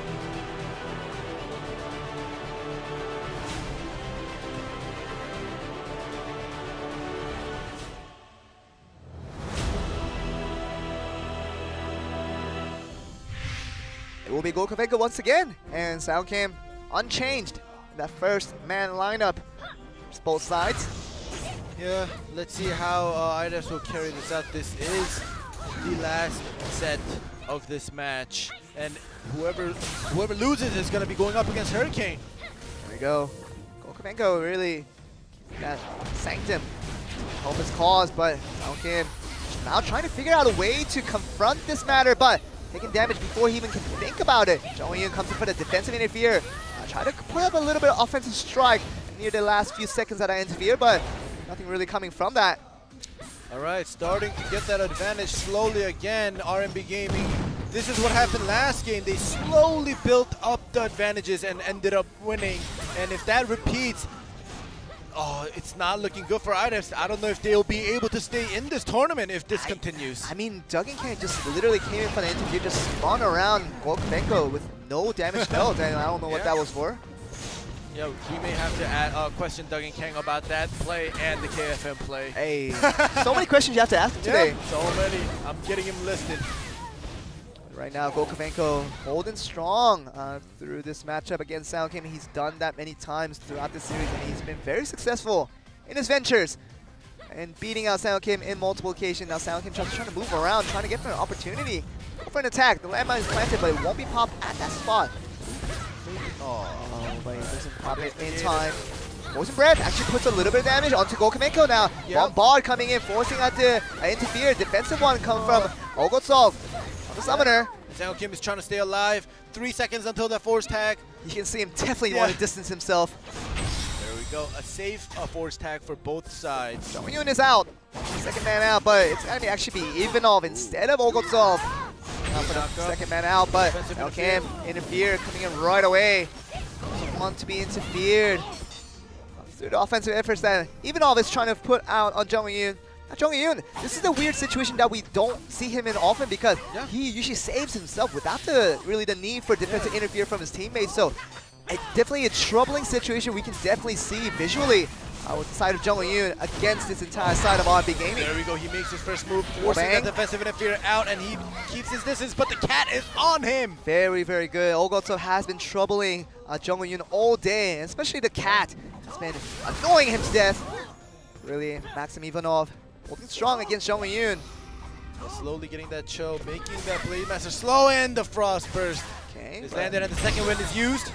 There you go, the second wind has been procced by Ivanov. Alright, let's see how Gokovenko comes in for the time distortion interfere. Jong-Yoon does go up into the air. Ivanov tries to go for a little bit of damage, which he does. Now they'll be tagging out to Seung Kim. First tag point already being used. The side of IDEPS. Yeah, Maxim is actually playing very well on this Blade Master that we haven't seen in a very long time. Definitely. Even Eyebrows abandoned Blade Master, but we have Maxim right now on RB Gaming showing us some good Blade Master plays. Maxim Ivanov stuck with it and try to go up against Seung Kim now. Seung Kim going strong, going with that damage onto Ivanov, but 8 seconds is all they have left. Ivanov has to keep his distance now. He has to be in a safe zone for that safe force tag in. Yeah, and right when I complimented him, he just lost like 70% health. It's a trend, ending. It's a trend. Oh, jeez. Well, anyways, yeah, the force tag did happen for free. So now the summoner is out once again, and this summoner does work as well. Definitely. They are prepared for this tournament right now. And one of the comments being made by the players off the game, off the stage yesterday was that, you know, they faced R&B Gaming and saw what the summoner was capable of, and they didn't think it was a meta pick worthy of playing in World 2017, but the players have complimented, especially Artem Olgotsov, the way he can really utilize a summoner to make it into a team composition that is real and not just a superficial thing. Yeah, and Seung Kim definitely has to step up his game now because he's been playing so well until now. Oh, another aerial! Onto the air, Gokovenko, will he start another trend Jong-Yoon comes damage? In to save him once Jong-Yoon, that's the only thing he could have done. Coming to free Seung Kim. Oh, but series he of stopped damage, him again, and this time he can't dies! save it. Duggan Kang, no interfere coming in, and Jong-Yoon, this is a time where he has to be careful. He does get himself back up, but this is once again looking like somehow IDEPS might go to the loser's bracket after this once again. Yeah, and Seung Kim gets knocked out with 2 tag points and 2 interfere points, and you usually don't see that. The guy that we've been talking about the entire time, Seung Kim, whether he'll be on form for today's games. We got someone to answer, and our speculation is that he's been on one of the worst days that we've seen. Yeah, and now, I gotta give props to the Russian team. Now we know that the Koreans aren't the best. Actually, I was actually talking to one of the Korean casters while we were having dinner yesterday during that break, but he was actually predicting R&B Gaming would beat out IDEPS in this particular matchup for today. So I kind of questioned him, saying, IDEPS looks very strong for what they've shown in recent form, but he was really counting on R&B, especially the entire region of Russia, to put on a strong performance in this World 2017. And I think he's going to get his prediction right here. Yep, he may get his prediction right, and Duggan Kang is taking some damage from that summoner. And as you see resource points, it is not looking good for IDEPS. Say Gokovenko really coming in. Wow. To help out his side on Artem Olgotsov. I mean, to be honest, Olgotsov on that summoner hasn't been trouble for a single second throughout this entire series of all Game 7s. Yeah, and like I said, the loser of this match will go up against Hurricane, and if IDEPS loses in this fashion, they may also lose to Hurricane because they are on a downfall right now. We're talking about players that we want to remember after this World 2017, and you would think that Gokovenko putting out so much damage would be the player to remember, but I'm really going for this Olgotsov guy. Artem Olgotsov on that summoner has been stellar and doing everything to help out his team and making a non-meta pick work in this current meta. Such a wonderful thing to see, and it's very memorable that I'm going to remember for a long time. Yeah, and to be honest, I can't say the summoner is not meta anymore because in this world, 50% of the time, one out of the two teams always has a summoner. And the Blade Master Maxim Ivanov putting up a lot of damage onto Jung Yun. As you mentioned that, this will be enough damage to finish him. And Jung Yun knocked out indicates an instant KO and game over for Ida. There's no way Duggan Kang is going to pull off a 1v3 with a Blade Dancer. Yeah, unlikely, but we'll see. Duggan Kang does not want to give up. It's just so unlikely because if it was anybody else, it shouldn't have been Jung Yun. And we always talk about if you can knock up Jung Yun out of a tag match, you basically win the game. And we're going to see another example of it very shortly because Duggan Kang, there is no way he can stand up to the firepower that the entire RMB Gaming can bring. And as I mentioned, it does come to fruition. And RMB Gaming Russia beat out IDEF's Korea in the home ground to advance to the next round, and they're on to the quarterfinals. Yeah, and I gotta say, this is the first time in Worlds that a Korean team who is probably the most experienced in this tournament in Blade and Soul get beaten by another region. Yeah, I mean, no, they actually is the first time Korea has lost a series. Yeah, in this entire Worlds 2017. Yeah. And that is very significant to really consider the fact that they have tasted defeat now. Yeah. What are they going to do from there? They have to face Hurricane to get to that second place match, which is going to be coming up soon. But other than that, I think IDEPS will be in a little bit of shock here. Yeah, they will. And if they don't keep their calm, like I said before, they may lose to Hurricane.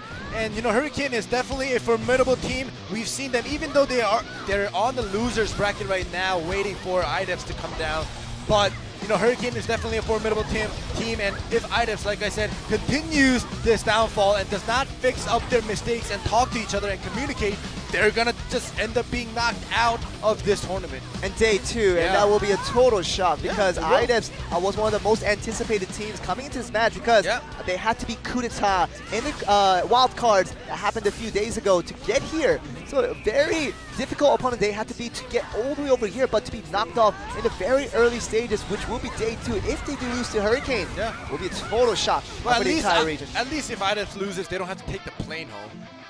Well, I mean, they could just take a taxi home. That's a lot cheaper than an airplane cab back over to your home country because IDEPS losing out this one against RMB Gaming secures RMB's spot in the quarterfinals. And we're going to be going to a short break, and after this, we're going to be back with Group D to have the last winner's match and the last match of the part 1 of day 2 will be climbing out right after this break, so stay tuned.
전 세계 최정상 선수들의 우열을 가리기 힘든 공방전 블레이드 앤 소울 토너먼트 2017 월드 챔피언십 결승까지 쉴 틈 없이 진행되는 각 나라 대표 선수들의 자존심 대결 왕좌에 오르기 위한 멈출 수 없는 추격이 시작된다.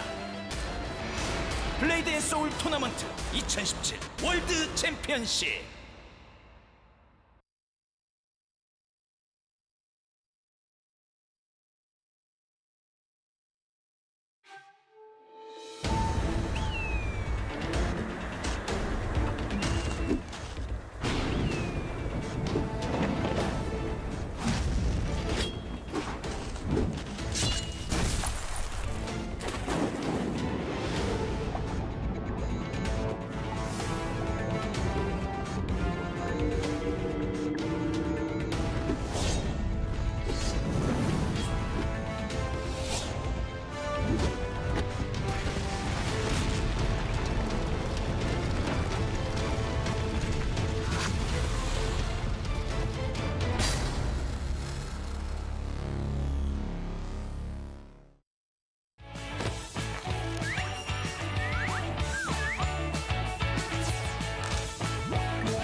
번째로 준비되어 있는 직업은 바로 대표 직업 중 하나라고 볼 수 있는 검사가 준비가 되어 있습니다. 검사의 비무 콤보를 한번 배워보도록 하겠습니다. 검사분들이 대부분 기본 시치기 연장이나 이런 건 다들 가능하세요. 솔직히 그거는 되죠. 그런 이게 건 이제 툭툭툭 누르면 되니까. 항상 아쉬운 거는 네. 여기서 좀 더 이제 활용연차이라는 스킬로 딜을 한 대 더 때릴 수 있거나 네, 일단 한번 보여드릴게요. 오케이. 어떤 콤보를 보여주려고 하는지. 네.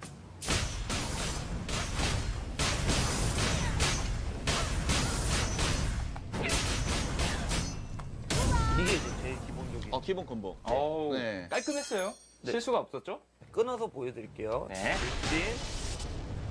혈배기 활용. 네. 이게 여기까지가 이제 돌진 실시기에 의해서 걸린 상태 이상 동안 들어가는 어허. 공격인 거죠. 2초 안에. 그다음에 요거 이제 그 연장해서 다음을 이제 처음부터 다시 보여드리면 네. 쿵짝짝 이후에 쿵짝짝. 이렇게 통월도까지 이어주면 이게 기절이 안 풀려요. 네. 그러니까 촐배기 하고 활용연차 한 대 때리고 마늘배기 풍월도. 어허.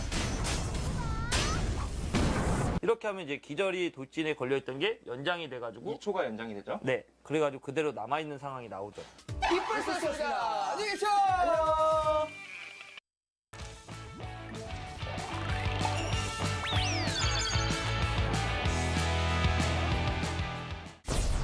본격 입으로 배우는 물서 오성규 이재성 이뿔소.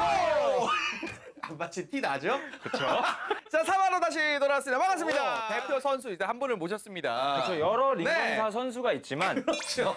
이 선수는 갈아타긴 했지만 네네네네. 링검사의 희망, 링검사의 최강, 링검사이자 권혁우인 그 남자 권혁우 모셔보겠습니다. 예. 자, 반갑습니다. 자, 일단 본인 소개 간단하게 부탁드리겠습니다. 네, 안녕하세요. 2015년 그 시즌 2에서 링검사로 우승을 한 권혁우라고 합니다. 반갑습니다. 자, 오늘 여러 가지 링검사에 대해서 좀 알려주실 텐데 그 링검사. 오연배기를 통해서 이제 공중 콤보 후에 번개배기 이제 발도 내연성 콤보를 좋아요. 먼저 보여드리도록 할게요. 사실 되게 쉬운 거죠, 이거는. 올려주고 훅 올린 다음에 짝. 타이. 보여드릴게요. 네. 방금도 이게 보여준 거예요. 말로 안 하겠습니다. 아니 아니요, 말은 하셔야 되고 말은 해야 되고 말은 해. 이제를 하지 말고 말은 해야 돼요. 여기 나와서 말을 안 하면 어떡합니까? 큰일 납니다. 이거 다시 빨리 보여드릴게요. 네, 다시 알겠습니다. 빨리 부탁드릴게요. 뭐야. 잠깐. 보여주시죠. 볼까요? 탁 훅 올려주고 정확하게 떨어지면? 번개배기를 딱 쳐주고 내겨. 뒤에는 뭐 클릭만 하면 되는 거니까요. 자 이게 이게 아니에요. 이게 또 포인트가 있죠. 이것도 따닥따닥이 있습니까? 이건 따닥따닥이 아니고 네. 이제 다들 이제 따닥따닥이라고들 하시는데 저도 그런 느낌이에요. 제가 할 이제 때도. 여기서 포인트는 네. 이제 F는 계속 누르고 있는 거예요. 그러면은 누르고 있는다고요? 발도 내연성이 알아서 나갑니다. 그렇죠. 이게 어떻게 보면 굉장히 꿀팁인데 선임력 같은 느낌으로. 그렇죠. 다른 캐릭터와 다르게 이제 링검사 같은 경우에 모션 캔슬을 F를 누르고 있어도 네. 발도만 정확한 타이밍에 톡 쳐주면 내연섬은 알아서 자동으로 나갑니다. 그러니까 횟수만 정확히 알고 모션을 보면서 발도만 쳐주면 되는 거죠. 나는 이렇게 했는데. 그렇죠. 그렇게 하면 근데 좀 약간 삑사리가 나갈 수 있는 그런 여지가 많은데 F를 누르고 있는 상태에서 발도만 마우스로 좌클릭을 한 번씩 눌러주면 굉장히 부드럽게 애니메이션이 이제 나간다는 점. 꿀팁이죠, 이거 어떻게 보면. 솔직히 전 처음 알았습니다. 솔직히. 자, 오사균! 이재성, 권혁우. 이빨스였습니다. 안녕히 계십시오.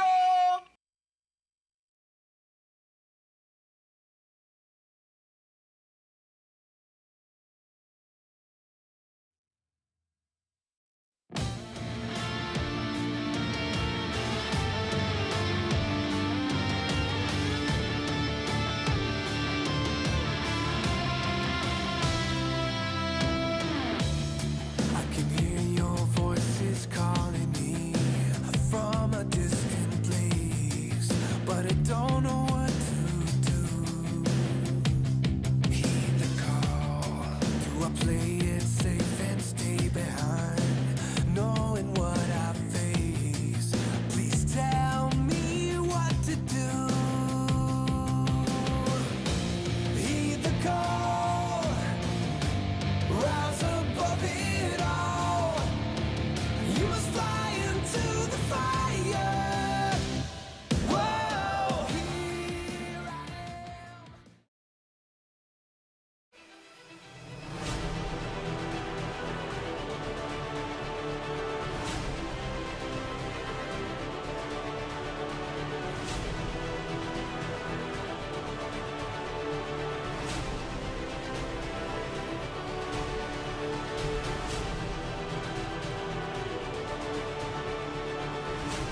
Welcome back, everyone, to 2017 Blade and Soul World Championships.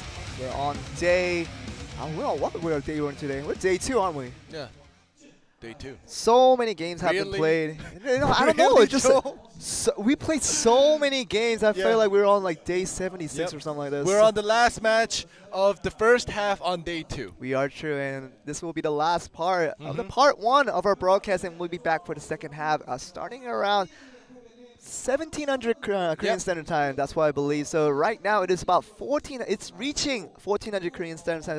In about 3 hours time, you will get to start your second half of the broadcast. So join us then after this game does end. Like we said, last match, the last winner's match of Group D will be on your way. We're going to be seeing what those two teams have in store for us as they try to get their chances advancing to the next round, to the quarterfinals. Yeah, we have Russia versus Korea. We have Madness versus GC Busan Blue. But, you know, this is kind of like the same matchup as before. We had Russia versus IDEPS. I mean, Korea, R&B Gaming versus IDEPS, and Russia came out the victor. Who knows what will happen in this matchup? Ooh. It'll be crazy if Russia is able to beat GC Busan Blue, not only because GC Busan Blue is a 2-time champion back-to-back in Season 1 and 2, and the second place in the Korea Finals. So not just because. Yeah, not just because, but yeah, that would be crazy for Russia and just this world champion. My gosh, I mean, it would be. Why do I feel there's a certain sense of urgency that this actually might happen? Yeah. Like that's the scary thing here, because we saw R&B Gaming, how they did against IDEPS was really a tremendous shock. Starting from game 1, we thought, even though Russia was always touted as a good team and as a good region overall, we thought that the Korean teams had a little bit of an edge over those squads, as that was the only teams that we've ever got to watch into the entirety of 2017. But in these introduction to the Russian teams, now we know you guys are mad good. This is a different team of Madness to be introducing here. Madness Russia. Very, very good. So, you know, if they can beat GC Busan Blue again, Korea will be 0-2 in record against Russia. So they're basically unbeatable in terms of Korean standards. And Russia will be undefeated against every Korean team they had faced if they beat out GC Busan Blue. Yeah, exactly. And, you know, I'm not saying it'll be a surprise if Koreans lose just because Koreans are always better. It's just that GC Busan Blue, especially, like I said, on paper, is basically probably the best Korean team right now, and Madness actually made it up as Seed 2 of Russia. So if a Seed 2 beats a Seed 1 who also has back-to-back winnings in Season 1 and 2, that is a big deal, not only because it's a Korean team, but it's because a Seed 2 versus a champion team. And it really just depletes the fact that Korea is better at every esports tournament. It's not going to be a thing anymore if Russia does find a win once again. Even IDEPS losing out the first match against R&B Gaming was already an indication of that, but it is GC Busan Blue. You guys know these three guys if you've been following the OGM broadcast for Blade and Soul. Ninja Song, Yoon Jae-jung, and Daeun Choi. These three guys have been successful for the entire year of 2017. And they're looking to continue on that success through the World 2017, but they have to overcome this hurdle, the second seed Russian team called Madness. Yeah, and on Team Madness right now, we do have GC Busan's faces up. But before this, we saw Kirill, and he will be playing the Destroyer. And the reason I remember him is because last year, there was no Russian team involved in the World Championships. But Kirill actually participated in the events match, and I saw him play the Destroyer, and he played it pretty well. And that's already been 1 full year, and I want to see how much he has evolved from that time. I mean, you got the introduction to Kirill Sadovnikov last year through that event match, but with other players, and especially from R&B Gaming all the way to Madness that we're seeing here, these new players, all 5 of them, have been very surprising. And let's see, one of those players, Vicious Slip, Pilisov, is going to be the first one against Daeun Choi. It's going to be a Warlock versus an Assassin to start us off. But Daeun Choi, I mean, he's been on and off in the most recent times, but he hasn't had too many games to really just kind of capitalize on himself. So it'll be unfair to just properly rate him based on his the recent performance that he has. So I have to see a little more from him to really truly characterize what kind of skill level he is at the current form. And I'm going to be honest that Daeun Choi is overall more stable compared to Sang-ho Kim's assassin that we just saw on IF. Yeah, definitely. Yeah, Sang-ho Kim is definitely a godlike assassin when it's his on day, but Daeyoung Choi is overall stabilized compared to Sang-ho Kim, and that is one of the reasons why GC Busan Blue was able to get that back-to-back win. And so successful because of Daeyoung Choi. They're formed around this guy. Every support role that they are facing with Yoon Jae-jung and Yoon Tae-son, they're both really just supportive roles for the success of Daeyoung Choi. Really get him to a strength in role. But it's all about Daeyoung Choi. Has been in recent times, but the recent stories have been about those two other players really making a name for themselves as well. They're not just support players for Daeyoung Choi anymore. They just really want to be explosive just like any other players out there. So see the people out there over there. You see the Europe team being represented right there. So they got a good win right there. A little bit of North America on the right as well. So good to see those guys having such a wonderful time and really finding a lot of success considering the options. And I think we have a little bit of maintenance. This is everything I assume every time the camera does go back to us. I sometimes have to assume. And yeah, but I also want to talk about Yoon Tae-son, that we actually got a glimpse of him. And during the Korea finals and during the seasons, he actually brought out the assassin a couple of times. Yeah. And I remember because we were talking about Daeyoung Choi's assassin being stable. And, Yoon Tae-son, in one of the VCR interviews, he says, after losing a couple games with the assassin, he says, I will not bring out the assassin anymore. And I don't know, today in the backstage, I kind of overheard Yoon Tae-son saying, oh my God, now, he said, now I kind of feel not confident playing the blade dancer for the team because because usually he plays a blade dancer for the team, and in the previous games I guess he didn't do too well, and during the practice he didn't do too well. So he's like, now I don't feel too confident with the blade dancer, so I might bring out the assassin again. What is Daeyoung Choi gonna play then? No, not for the tag. Not for the tag, for singles. Yeah. So like in Korea finals, in season 2. Yoon Tae-son did bring out the assassin, not during tag, but during singles, but he ended up losing 2 games. And then he ended up not bringing it out again. But in real life, Resident Sleeper right there.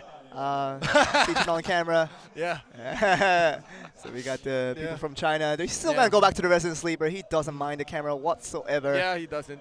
China, they have been moderately successful, and we expected them to do very, very well. But other than that, the problem has been with Babab, one of the really highly spectated teams coming from China. We thought they would do really, really well considering their really rivalry they had with GC Busan Blue in day 1. But suddenly, Bad Intention just turns on the Super Saiyan mode and really goes up to the play and deals so much damage to finish him up. And out of nowhere, Babab, was eliminated out of the tournament. The only team left remaining and now is Tourist and also the Sky left remaining, waiting in the quarterfinal that will be happening starting Saturday. But just right now, China is in a little bit of confusion as to how we should rate them because they are always one of the top tier Blade and Soul regions, right next to Korea, which is why they have been acquired that 3rd seed, in addition to the 2 seeds that has been granted to every other region. So right now, China, they have a lot of questions they have to answer, and so much is at stake because World Championship, you don't get many chances to advance to the next level, and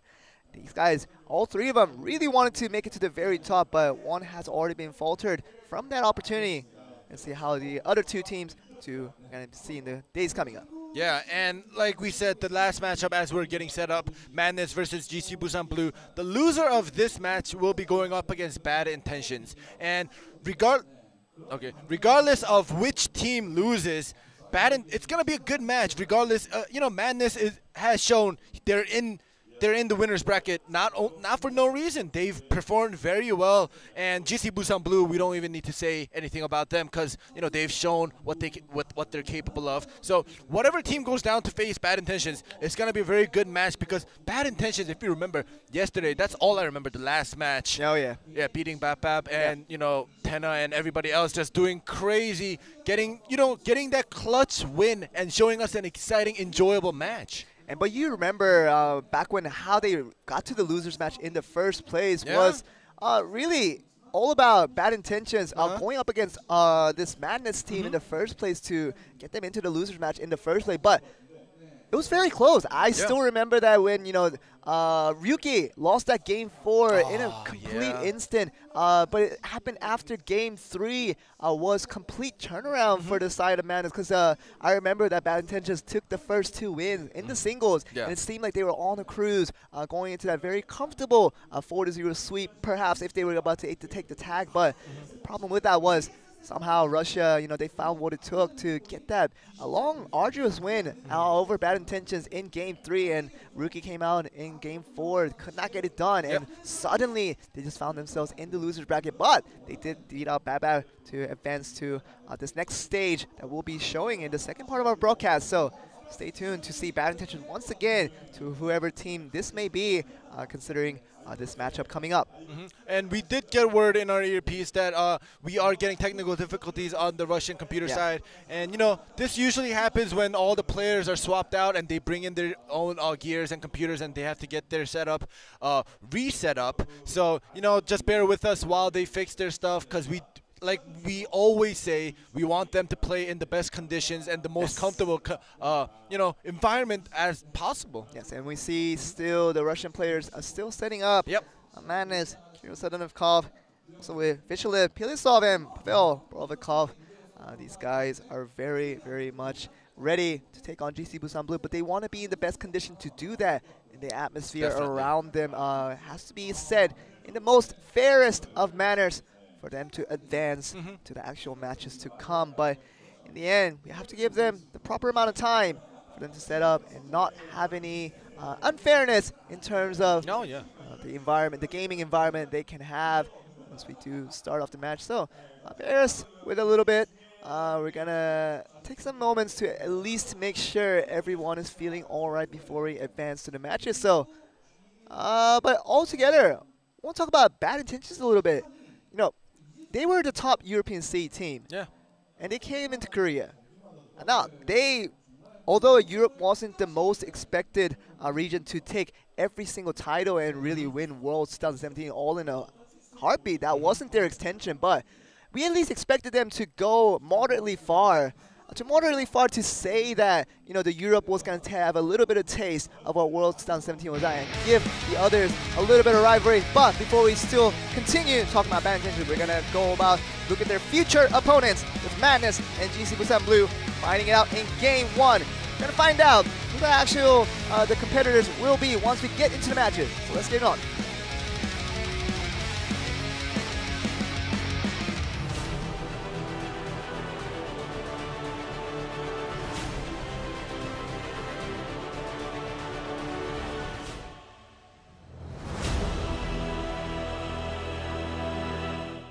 It's so long that we introduced the players that you guys might have already forgotten, but it is Vishylev, Pilisov, over from Russia. It's Team Madness on the Warlock against Daniel Choi from Korea, representing GC Busan Blue. Be up on the play. Starts off with the body swap, with the bombard and the close shave, and another bombard. Starting off, taking out 25 to 30% health on that Warlock. But no escaping use it by Vishylev on there. Pilisov is going to be very, very fine with that situation, considering the fact that he still has all of his escapes available. Oh, another CC into the aerial. Daniel Choi. Ready now. This might be doing work, and he's getting rid of. Oh, he has that Warlock wed and did some damage to the familiar, but wasn't able to finish that off, and the stealth was used.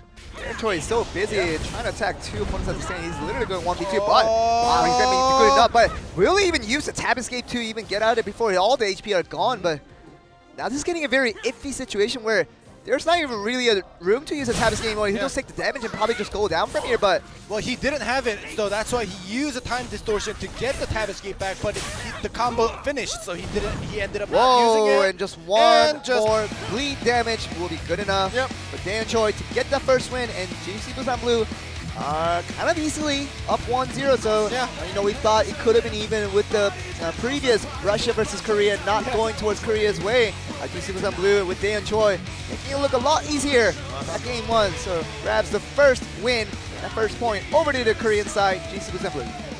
Yeah, well played on Daniel Choi's side. Like I said, Daniel Choi is definitely more stable compared to Sang-ho Kim or any other assassins in Korea. That is why GC Busan Blue is so, solid. It's such a solid team, and it allows Yoon Tae-sun and Yoon Jae-jung to revolve around Daeyeon Choi's plays. And you can tell in this singles match that Daeyeon Choi stays calm regardless of what the situation is. It seemed like Daeyeon Choi was pretty calm the entire time, and there was really nothing troubling this guy when he was just putting out the offensive end. Kulisov was just busy trying to put defensive efforts to knock that away, but he was constantly taking damage after damage, and eventually didn't even get to use a tab escape in time effectively to really to get that damage, to negate that damage. But in the end, enjoy first victory over to him, and Blue is 1-0 up. We're gonna see Yoon Jae-jung on the Warlock, not on the Summoner. He's still not sticking with the Summoner, regardless of the popularity that we're seeing with the Summoner in this World 2017. He's still gonna stick with the Warlock. That is his secondary pick. And he's going up against, I believe, Pavel Rovilov. That's what we believe we saw. And the Assassin bring us up for game 2.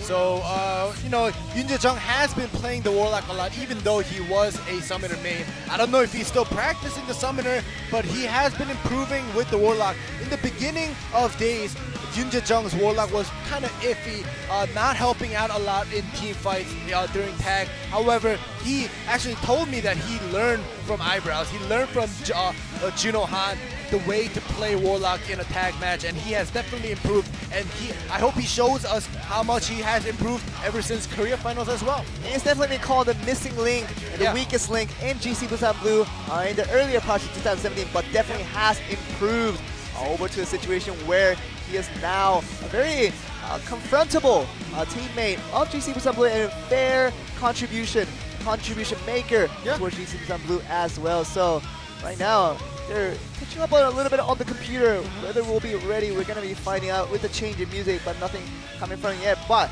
going back to Yoon Jae-jung though, I mean, Yoon Tae-sun was a secondary primary dealer if there was any dealer at all.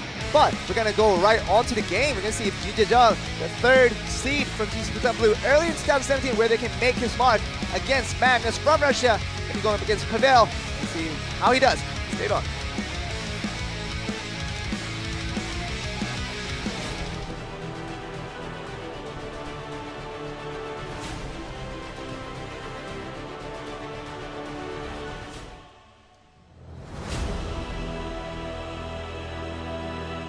Here we go for game 2 between Magnus and GC Busan Blue.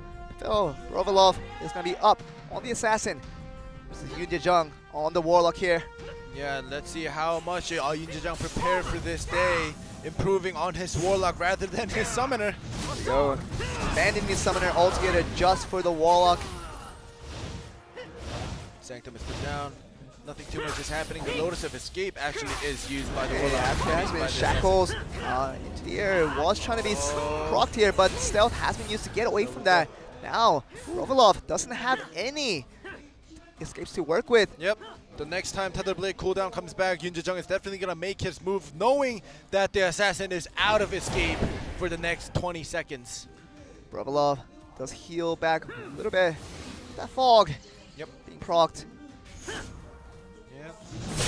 There we go. He tries to make his move, but gets shackled into the area. How many times do we see a close distance knock up from a Warlock? It was a very surprising to all of us watching from there in the stands. Stealth comes back to familiar. Is spawned again. It is not looking good for the Assassins, even though he has his stealth. Paper really doing work, getting all the damage that Rovilov is trying to throw out. The body swap happens, but what happened there? It seemed like there was a stun. Well, the CC happened, and the Assassin was forced to use his stealth once again.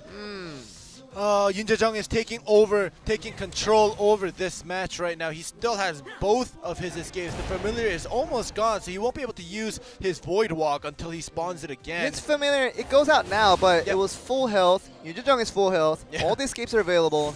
Rovilov is in a lot of trouble.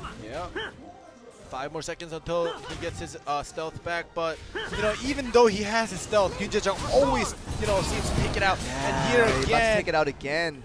Takes a Lotus of Escape out this time around, but like you said, ending every time Yoon Jae-jung sees an opening on that cooldown. He's not having a hard time. He just goes for it aggressively. There we go. Leech happens. The stealth happens, but still, this is all being lost by Brovolov, even though he's using the escape at the right time to get away from these attempts. In the end, after 45 seconds, it might go down to the TKO, but in the end, Yoonjaejong will get out the win. Yeah, usually it's the assassin that wins the TKO, but this time around, the assassin wasn't able to do too much to Yoonjaejong. Well, actually, he didn't do at all. No, I mean, like Yoonjaejong did basically took 0 damage from this entire trade over the course of the single, but then what is he thinking when he does this? Iceman happens, freezes Yoonjaejong, buys him more time, and wow, I think Brovolov kind of lost it at this point, and he doesn't know what to do. Shackled once again, branded it to the air. Doesn't need a TKO when you can finish him off in an instant. 7 seconds, whether he can decide to do that. Body swap happens, trying to go for the stab there, but 2 seconds. It's gonna go to TKO most likely. Oh, the leech happened. Oh, he tried to finish him off. He really wanted to finish him off there, but we already know the result of this outcome. There's no way the assassin will win out. It's gonna be a complete blowout in terms of damage. 15,000 gathered by the assassin. This is very cute. 15,000 damage. It was basically triple the amount. My word. Yeah. Not much to say there. Yeah, there is a problem when an assassin loses a TKO. And even though it's a warlock, it's still a problem. There's a problem when an assassin does 15,000 damage throughout the entire singles event. Yeah, if I was an assassin, I'd rather just like get KO'd rather than lose a TKO as an assassin. Yeah, and having your number show up is very much an embarrassment of its own. But there you go. We saw that IDEPS versus R&B Gaming is not a true indication of the matchup between Russia and Korea, and we see GC Busan Blue currently.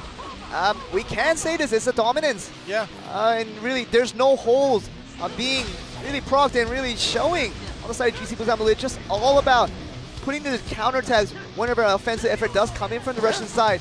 And there is no defensive effort that can really negate the offensive endeavors that really GC Busan Blue is trying to put on the Russian side. So Madness, they're going into game 3 now. They're going to go into the tags, but they might be very, very confused about how to handle this situation. Yeah, exactly. Like match 1, Daeyoung Choi had such an easy time taking that point toyed around with him. Yeah, second match, Yoonjaejong also had a pretty easy time, doing triple the amount of the damage that Assassin did. And when you're supposed to be the weakest player in the GC Busan Blue and you dominated by that player, what are you supposed to do? Yeah, exactly. And now we are up to the 3rd match, and this will definitely decide if Madness has a chance or not. Even if they lose the 3rd match, if they come close, they may have a chance at set 6 and set 7. But if they get stomped over like they did the 1st set and the 2nd set, even up to the 3rd tag match, then that just shows that the skill difference, the skill gap is too large for Madness to catch up to GC Busan Blue. We have to see how Russia. It's being represented by both these teams here. R&B Gaming has been very successful in beating out IDEPS to get the job done, but Madness, they got to the winner's match, which is fine, but I don't think this is what they wanted for the image of Russian Blade and Soul. Really hasn't shown too much out of this specific series so far. Especially because R&B Gaming already beat IDEPS. That's what I'm saying. Making a name for themselves. Now Madness has to follow in their footsteps. Gonna go on to game 3 to see whether Madness can pick it up. Really pick up their mentality to see if they can stick in this series versus the tough opponents of GC Busan Blue. We're gonna find out in this game 3. Right up, straight on.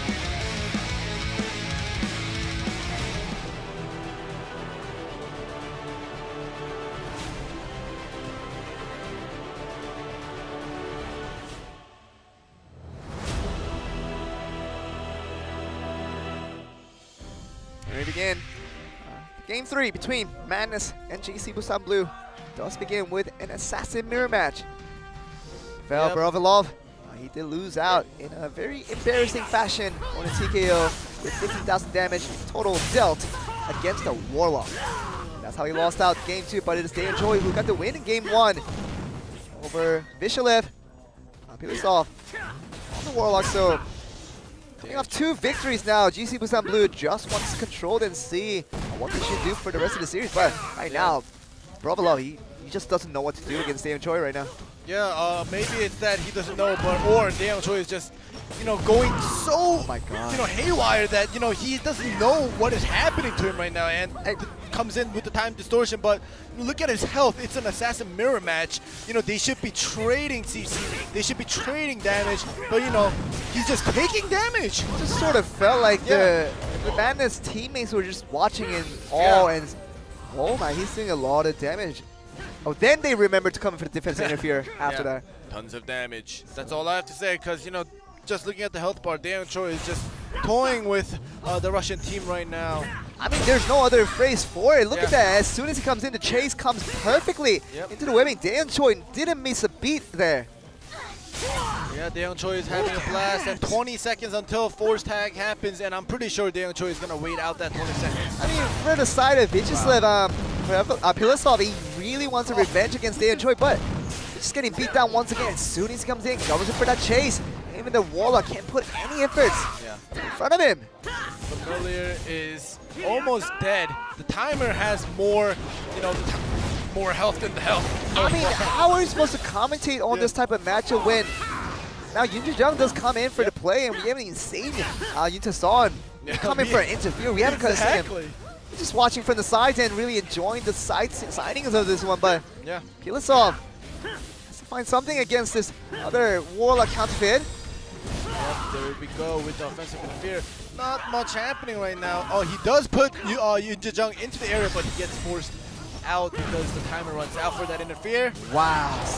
So Kirill Sadovnikov tries to come for that interfere, tries to deal damage by Yoon Jae-jung. He's going to instantly knock off Pilasov. And Vyacheslav, Pilasov is going to be out, and probably the worst man to lose on if you're the side of Russia, losing out a Warlock as the first man down. Yeah, and he ends up dying with 2 tag points and 2 interfere points. As a Warlock, you know, he should be the one to support and do the damage and, you know, help out with the time distortion, but he just ends up getting knocked out so early. It's not even 3 minutes into the game. I mean, Kirill Sadovnikov had to use the Gust there, use the Tab Escape to get out, and he had to do so. Just the iron plating to defend all the things that Yoon Tae-son is trying to throw out. Yoon Tae-son has all of his resources. Now he does use the Tab Escape to get out, but all in all, even gets it back with the time distortion. As you mentioned, that Yoon Jae-jung went for the interfere. Yeah, now Madness doesn't have Warlock, so there's no more time distortion for them. I feel like the more important thing about this specific match is that if Madness do lose out in this manner, with so helplessly not being able to counter anything that GC Busan Blue is throwing at them, that's going to heavily affect them for the rest of the series, and really might go to a 6-0 clean sweep for the side of GC Busan Blue, I'm predicting. Oh, Yoon Tae-son is doing work with the persistence on. Kirill is out of both persistence and gust. Will he tag out? But he might not want to, because the assassin's health bar is at like 25%. And the chase comes right away. Yoon Tae-son with a wonderful chase. Wonderful play by Yoon Tae-son, predicting that correct timing. Yep, iron plating to buy some that tag, and now Sadovnikov had to really tag out to his teammate Brovlov. What is he to do?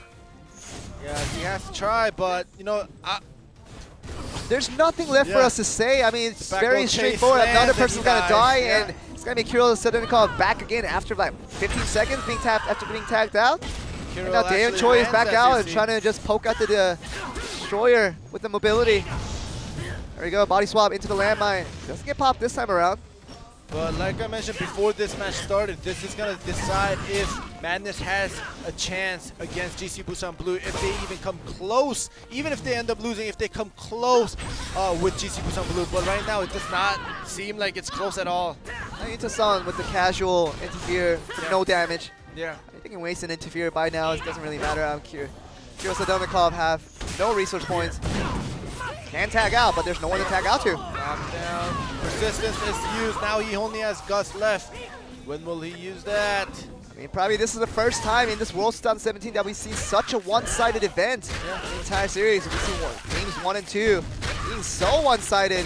Over to Daeyoung Choi and Yoon Jae-jung on their respective classes, but game 3 is not really making it any different for the fact of dominance that's being shown by GC Busan Blue. This is kind of what we expected out of GC Busan Blue from day 1. Didn't get that, but starting to get a glimpse of it now in game 2. Yep, oh, the Typhoon actually negates that back row chase. Kirill actually putting up a fight by himself after 2 of his teammates died. I don't think it really matters, because all that interfere that can come from the side of GC Busan Blue is really going to change up the matter and really make hopeless First Sedonnikov in the end, so... Now he's out of all his games, and There you go, Damchoy is and just just going to by have the a brawl. The Bombard constantly spamming that key. Get the win, and I mean, we like to, put up a little excitement over whoever wins in a game, but right now, there's not much excitement because it's so one-sided that we know how this is going to turn out. Most likely a 6-0 sweep is going to be coming up. Yeah, it's possible right now. GC Busan Blue up 4. Madness has 0 points. Now we have 2 more singles coming up, set 4 and set 5. And if GC Busan Blue, like they did in the first 2 sets, get a comfortable 2-point win, then it will be, like Joe said, a 6-0 sweep. I mean, this is so different from the previous series we had with IDIPS versus RMB Gaming. Another Russia versus Korea contention that we saw right before this match started, but very, very different. IDIPS got pretty pummeled by the side of that Russian side and did lose out. Pretty embarrassing on factions of how they couldn't handle out and find any answers against their opposition, but it's very, very different. GC Busan Blue really knows what to do, and on the other side, Madness really doesn't know what to do. Yeah, exactly. So they basically swapped. RMB Gaming basically owned IDEPS, and now GC Busan Blue is doing the same thing to their opposing faction, Madness. And it's going back and forth, but like, to be honest, I want Madness to show a little bit more fight in them, because so far up to now, even though the scoreboard is 4-0, it's truly a 4-0. They haven't put up any fight against GC. It's probably the truest 4-0 we have seen in a while, especially for Worlds 2017. We've never seen such a one-sided contest as we do now against GC Busan Blue and Madness. Yeah. I mean, set 4 is going to be showing us another singles, but he's back at it. He's going with the Assassin once again. Please, no.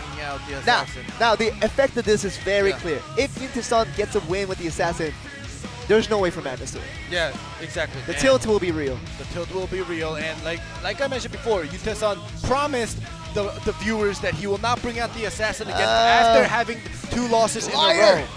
But he lied to us, and now he brought out the Assassin again.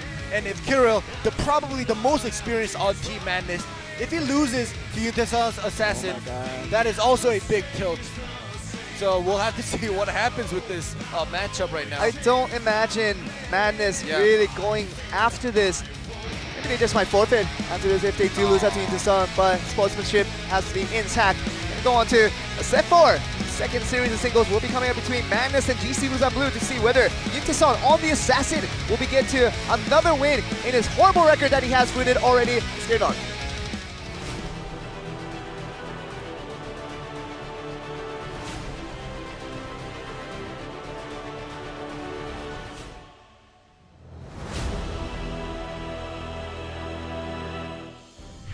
I mean, right now, for so many number of wins that GC Busan Blue have gathered throughout 2017, Yuntaeson has so many losses on the Assassin, almost to the point of embarrassment. Yeah, exactly.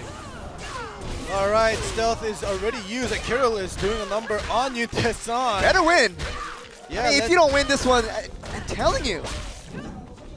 Well, you never know, but I hope Madness takes some points away from us. I really hope so too. You just gotta... Sedonnikov really has to help us to never see Yuntaeson's Assassin ever again. Yeah, exactly. There we go. 7 seconds until he gets his stealth back. But yeah, if you see the health bar right now, Kirill did a number on Yuntaeson, but Persistence is proc, but he's not down. I mean, what I'm trying to say here is that if Yuntaeson wins another game with Assassin, he will be so elated with the situation that he's going to bring out the Assassin so many times and tilt us over and over again. Yeah. That's what I don't want. I'm going to be honest, Yuntaeson is not worthy of playing the Assassin. Especially when Daeyoung Choi is on his team. Exactly. Yeah. I mean, what is Dan Choi doing on the side lane? Yeah. Obviously knowing the skill level Yuntaeson's Assassin and not stopping him from doing that. All right, body swap, and he knows that he does not have to escape. Sedonnikov, please no. Kirill, it's okay. 5 seconds. No! It's happening. Oh no. Oh, he is able to live, survive. Oh, please. See, this is the difference. If it was Daeyoung Choi's assassin, he might have finished. He probably would have finished it off. But Yuntaesan's assassin, there is a little bit of flaw in that play style. But Sadanikov is low on health, and Yuntaesan has all of his escapes available. Yeah. Even though Sadanikov does have that escape available, it's different when the assassin has it as well. He can go a lot more flexibly. Yeah, and that landmine not connecting. Daeyoung Choi would have connected the landmine. All right, persistence is used and pulled there you in. go. Please right, win. Notice of escape is used. Please win Sadanikov. All right, Ember Stomp is used as well. All right, Kirill definitely showing us that he is the experienced player on this team. Okay. Like I said, like I mentioned this before, Assassin versus Destroyer, usually in the Korean scene, the Assassin has the advantage. It's going to be going forward with it. Sadanikov has to be careful here. Poison Breath, not a big deal. The Typhoon just knocks him back. They both have their Gust and Stealth. And he gets some health back, but there's 30 seconds left. TKO would definitely go over to Yuntaesan if he does win out right here. Yeah, a little bit more damage from Kirill is needed. But a stun coming out. He can use a Gust. He does hold on to it for now. Tap Escape can be used in the next 17 seconds if he does choose to use it. Okay, Yuntaesan is going to go for it a little bit, initiate. The Bombard is coming through. Pulls him in, yeah. 5 seconds to go. And if you end like this, Kirill will lose. Sadanikov, I think he's going to lose out on the TKO. There's no way he's going to finish off Yuntaesan in this time being. And please. Oh no! It's happening. Yeah, it's happening. And you know, like I said, the fact that an assassin versus a destroyer ended up in a TKO, it just means, you know, even though Yuntaesan did get the victory, if it was Daeyoung Choi or any other assassin versus destroyer, and maybe even not this matchup, but in a Korean scene, you know, the assassin would have probably KO'd the destroyer, you know, most of the time. But this time around, Yuntaesan did win, but through a TKO victory. Ending. Yeah, I'm so salty. It's so... He's going to play this every time now.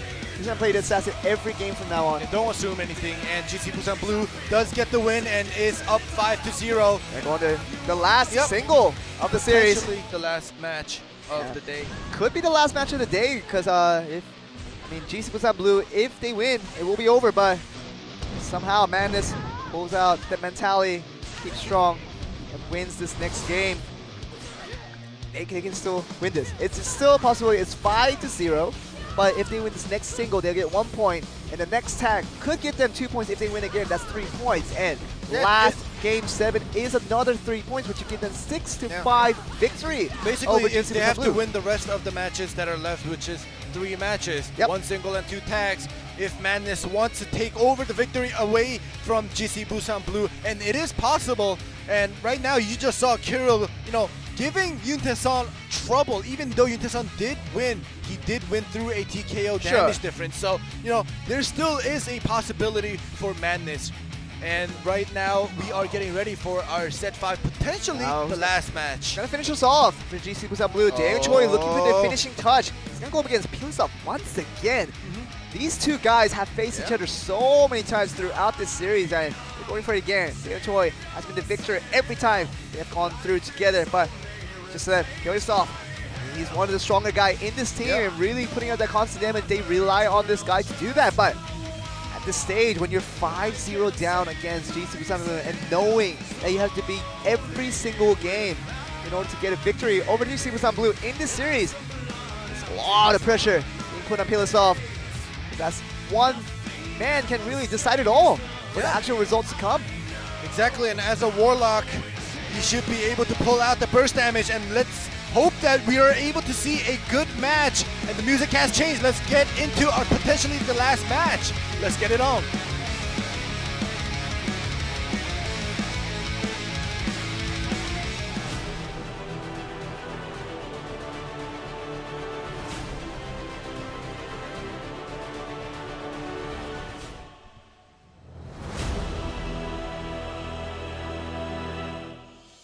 Here we are for what potentially could be the last match between Madness and GC Busan Blue. Russia and Korea. All right, Tetherblade fights at it once again. Forcing Daeyoung Choi to use stealth right off the bat, starting within 5 seconds. But body swap happens. Pilasov gets the better end of that trade for the first few seconds, but has to use a body swap. It's that 1 minute cooldown. Has to even use a retreat to get out of there. Yep. Slow paced after trading off escapes, and Sanctum is put down. Okay, let's go for the initial damage by Day and Choi. Wasn't aggressive even without that tab escape available. For that Poison Breath, Familiar is going to try to attack it. Let's use some time distortion to get that escapes right back onto his sleeves, and this off. He's going a little bit aggressively. He does force out the stealth once again. So Day and Choi, without those escapes, in a little bit of danger. Pilistov, knowing this fact, he has to go in a little bit aggressive, but Day and Choi still got to go in aggressively even without any escape available. And now the Warlock is out of escapes as well. Daeon Choi will get Lotus of Escape back in 3 stun seconds. has begun, and this might be the series of damage that can finish him up. But the Paper doing pretty much good work. Familiar is summoned back out onto the field. The landmine will knock him down. Will not lead to anything. All right, body swap. A lot of Daeon Choi damage. is trying to finish this off. Oh yeah, another stun, and this might be it. Bombard into another series strike would be good enough. Decoy does happen, and that's enough damage to finish him off. Finishes it off. They just left. Pilistov could not get that miraculous 1 point that they heavily desired for the side of Madness, and Russia does go down to the Korean side. GC Busan Blue once again. Yep. See GC Busan Blue, as expected, move on to the quarterfinals and be joining their sister team, GC Busan Red, on Saturday to see how the quarterfinals will actually begin. But Madness goes down to face Bad Intentions once again. It's a rematch from day one, and they're going to be going up against each other once again to see who's going to take that next spot in the second place. Yeah, and like we said, Madness versus Bad Intentions. The first match around, you know, the reason Bad Intentions is in the losers bracket in the first place is because they lost to Madness in their first match. But now they have a chance to redeem themselves, and we will see these teams, the loser bracket and the second place and the third place matches, in about 2 hours and a half.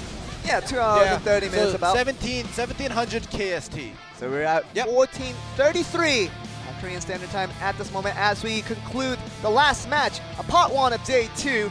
We're going to be back with the second half of our broadcast in about 2 hours and 30 minutes. So get a good rest. So 2 hours and 30 minutes is a lot of time for you guys to get some rest and have some good time off. We'll join us back for the second half of our broadcast. So we'll be right back after we look at the results here. We see the left side has been a dominating force other than GC Busan Blue getting the right side win. And Gandhi, XD, RMB Gaming from Russia beating out IDEPS in Korea. Now it's going to be GC Busan Blue picking up the revenge for the Korean side, picking up the win against Madness.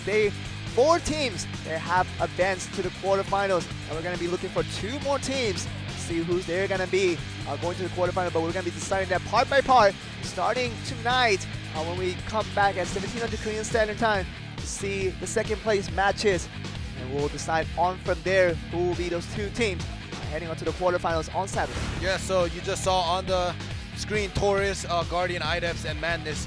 Even though they lost, they are not out yet, and right now on the screen we see what matchups will come up in 1700.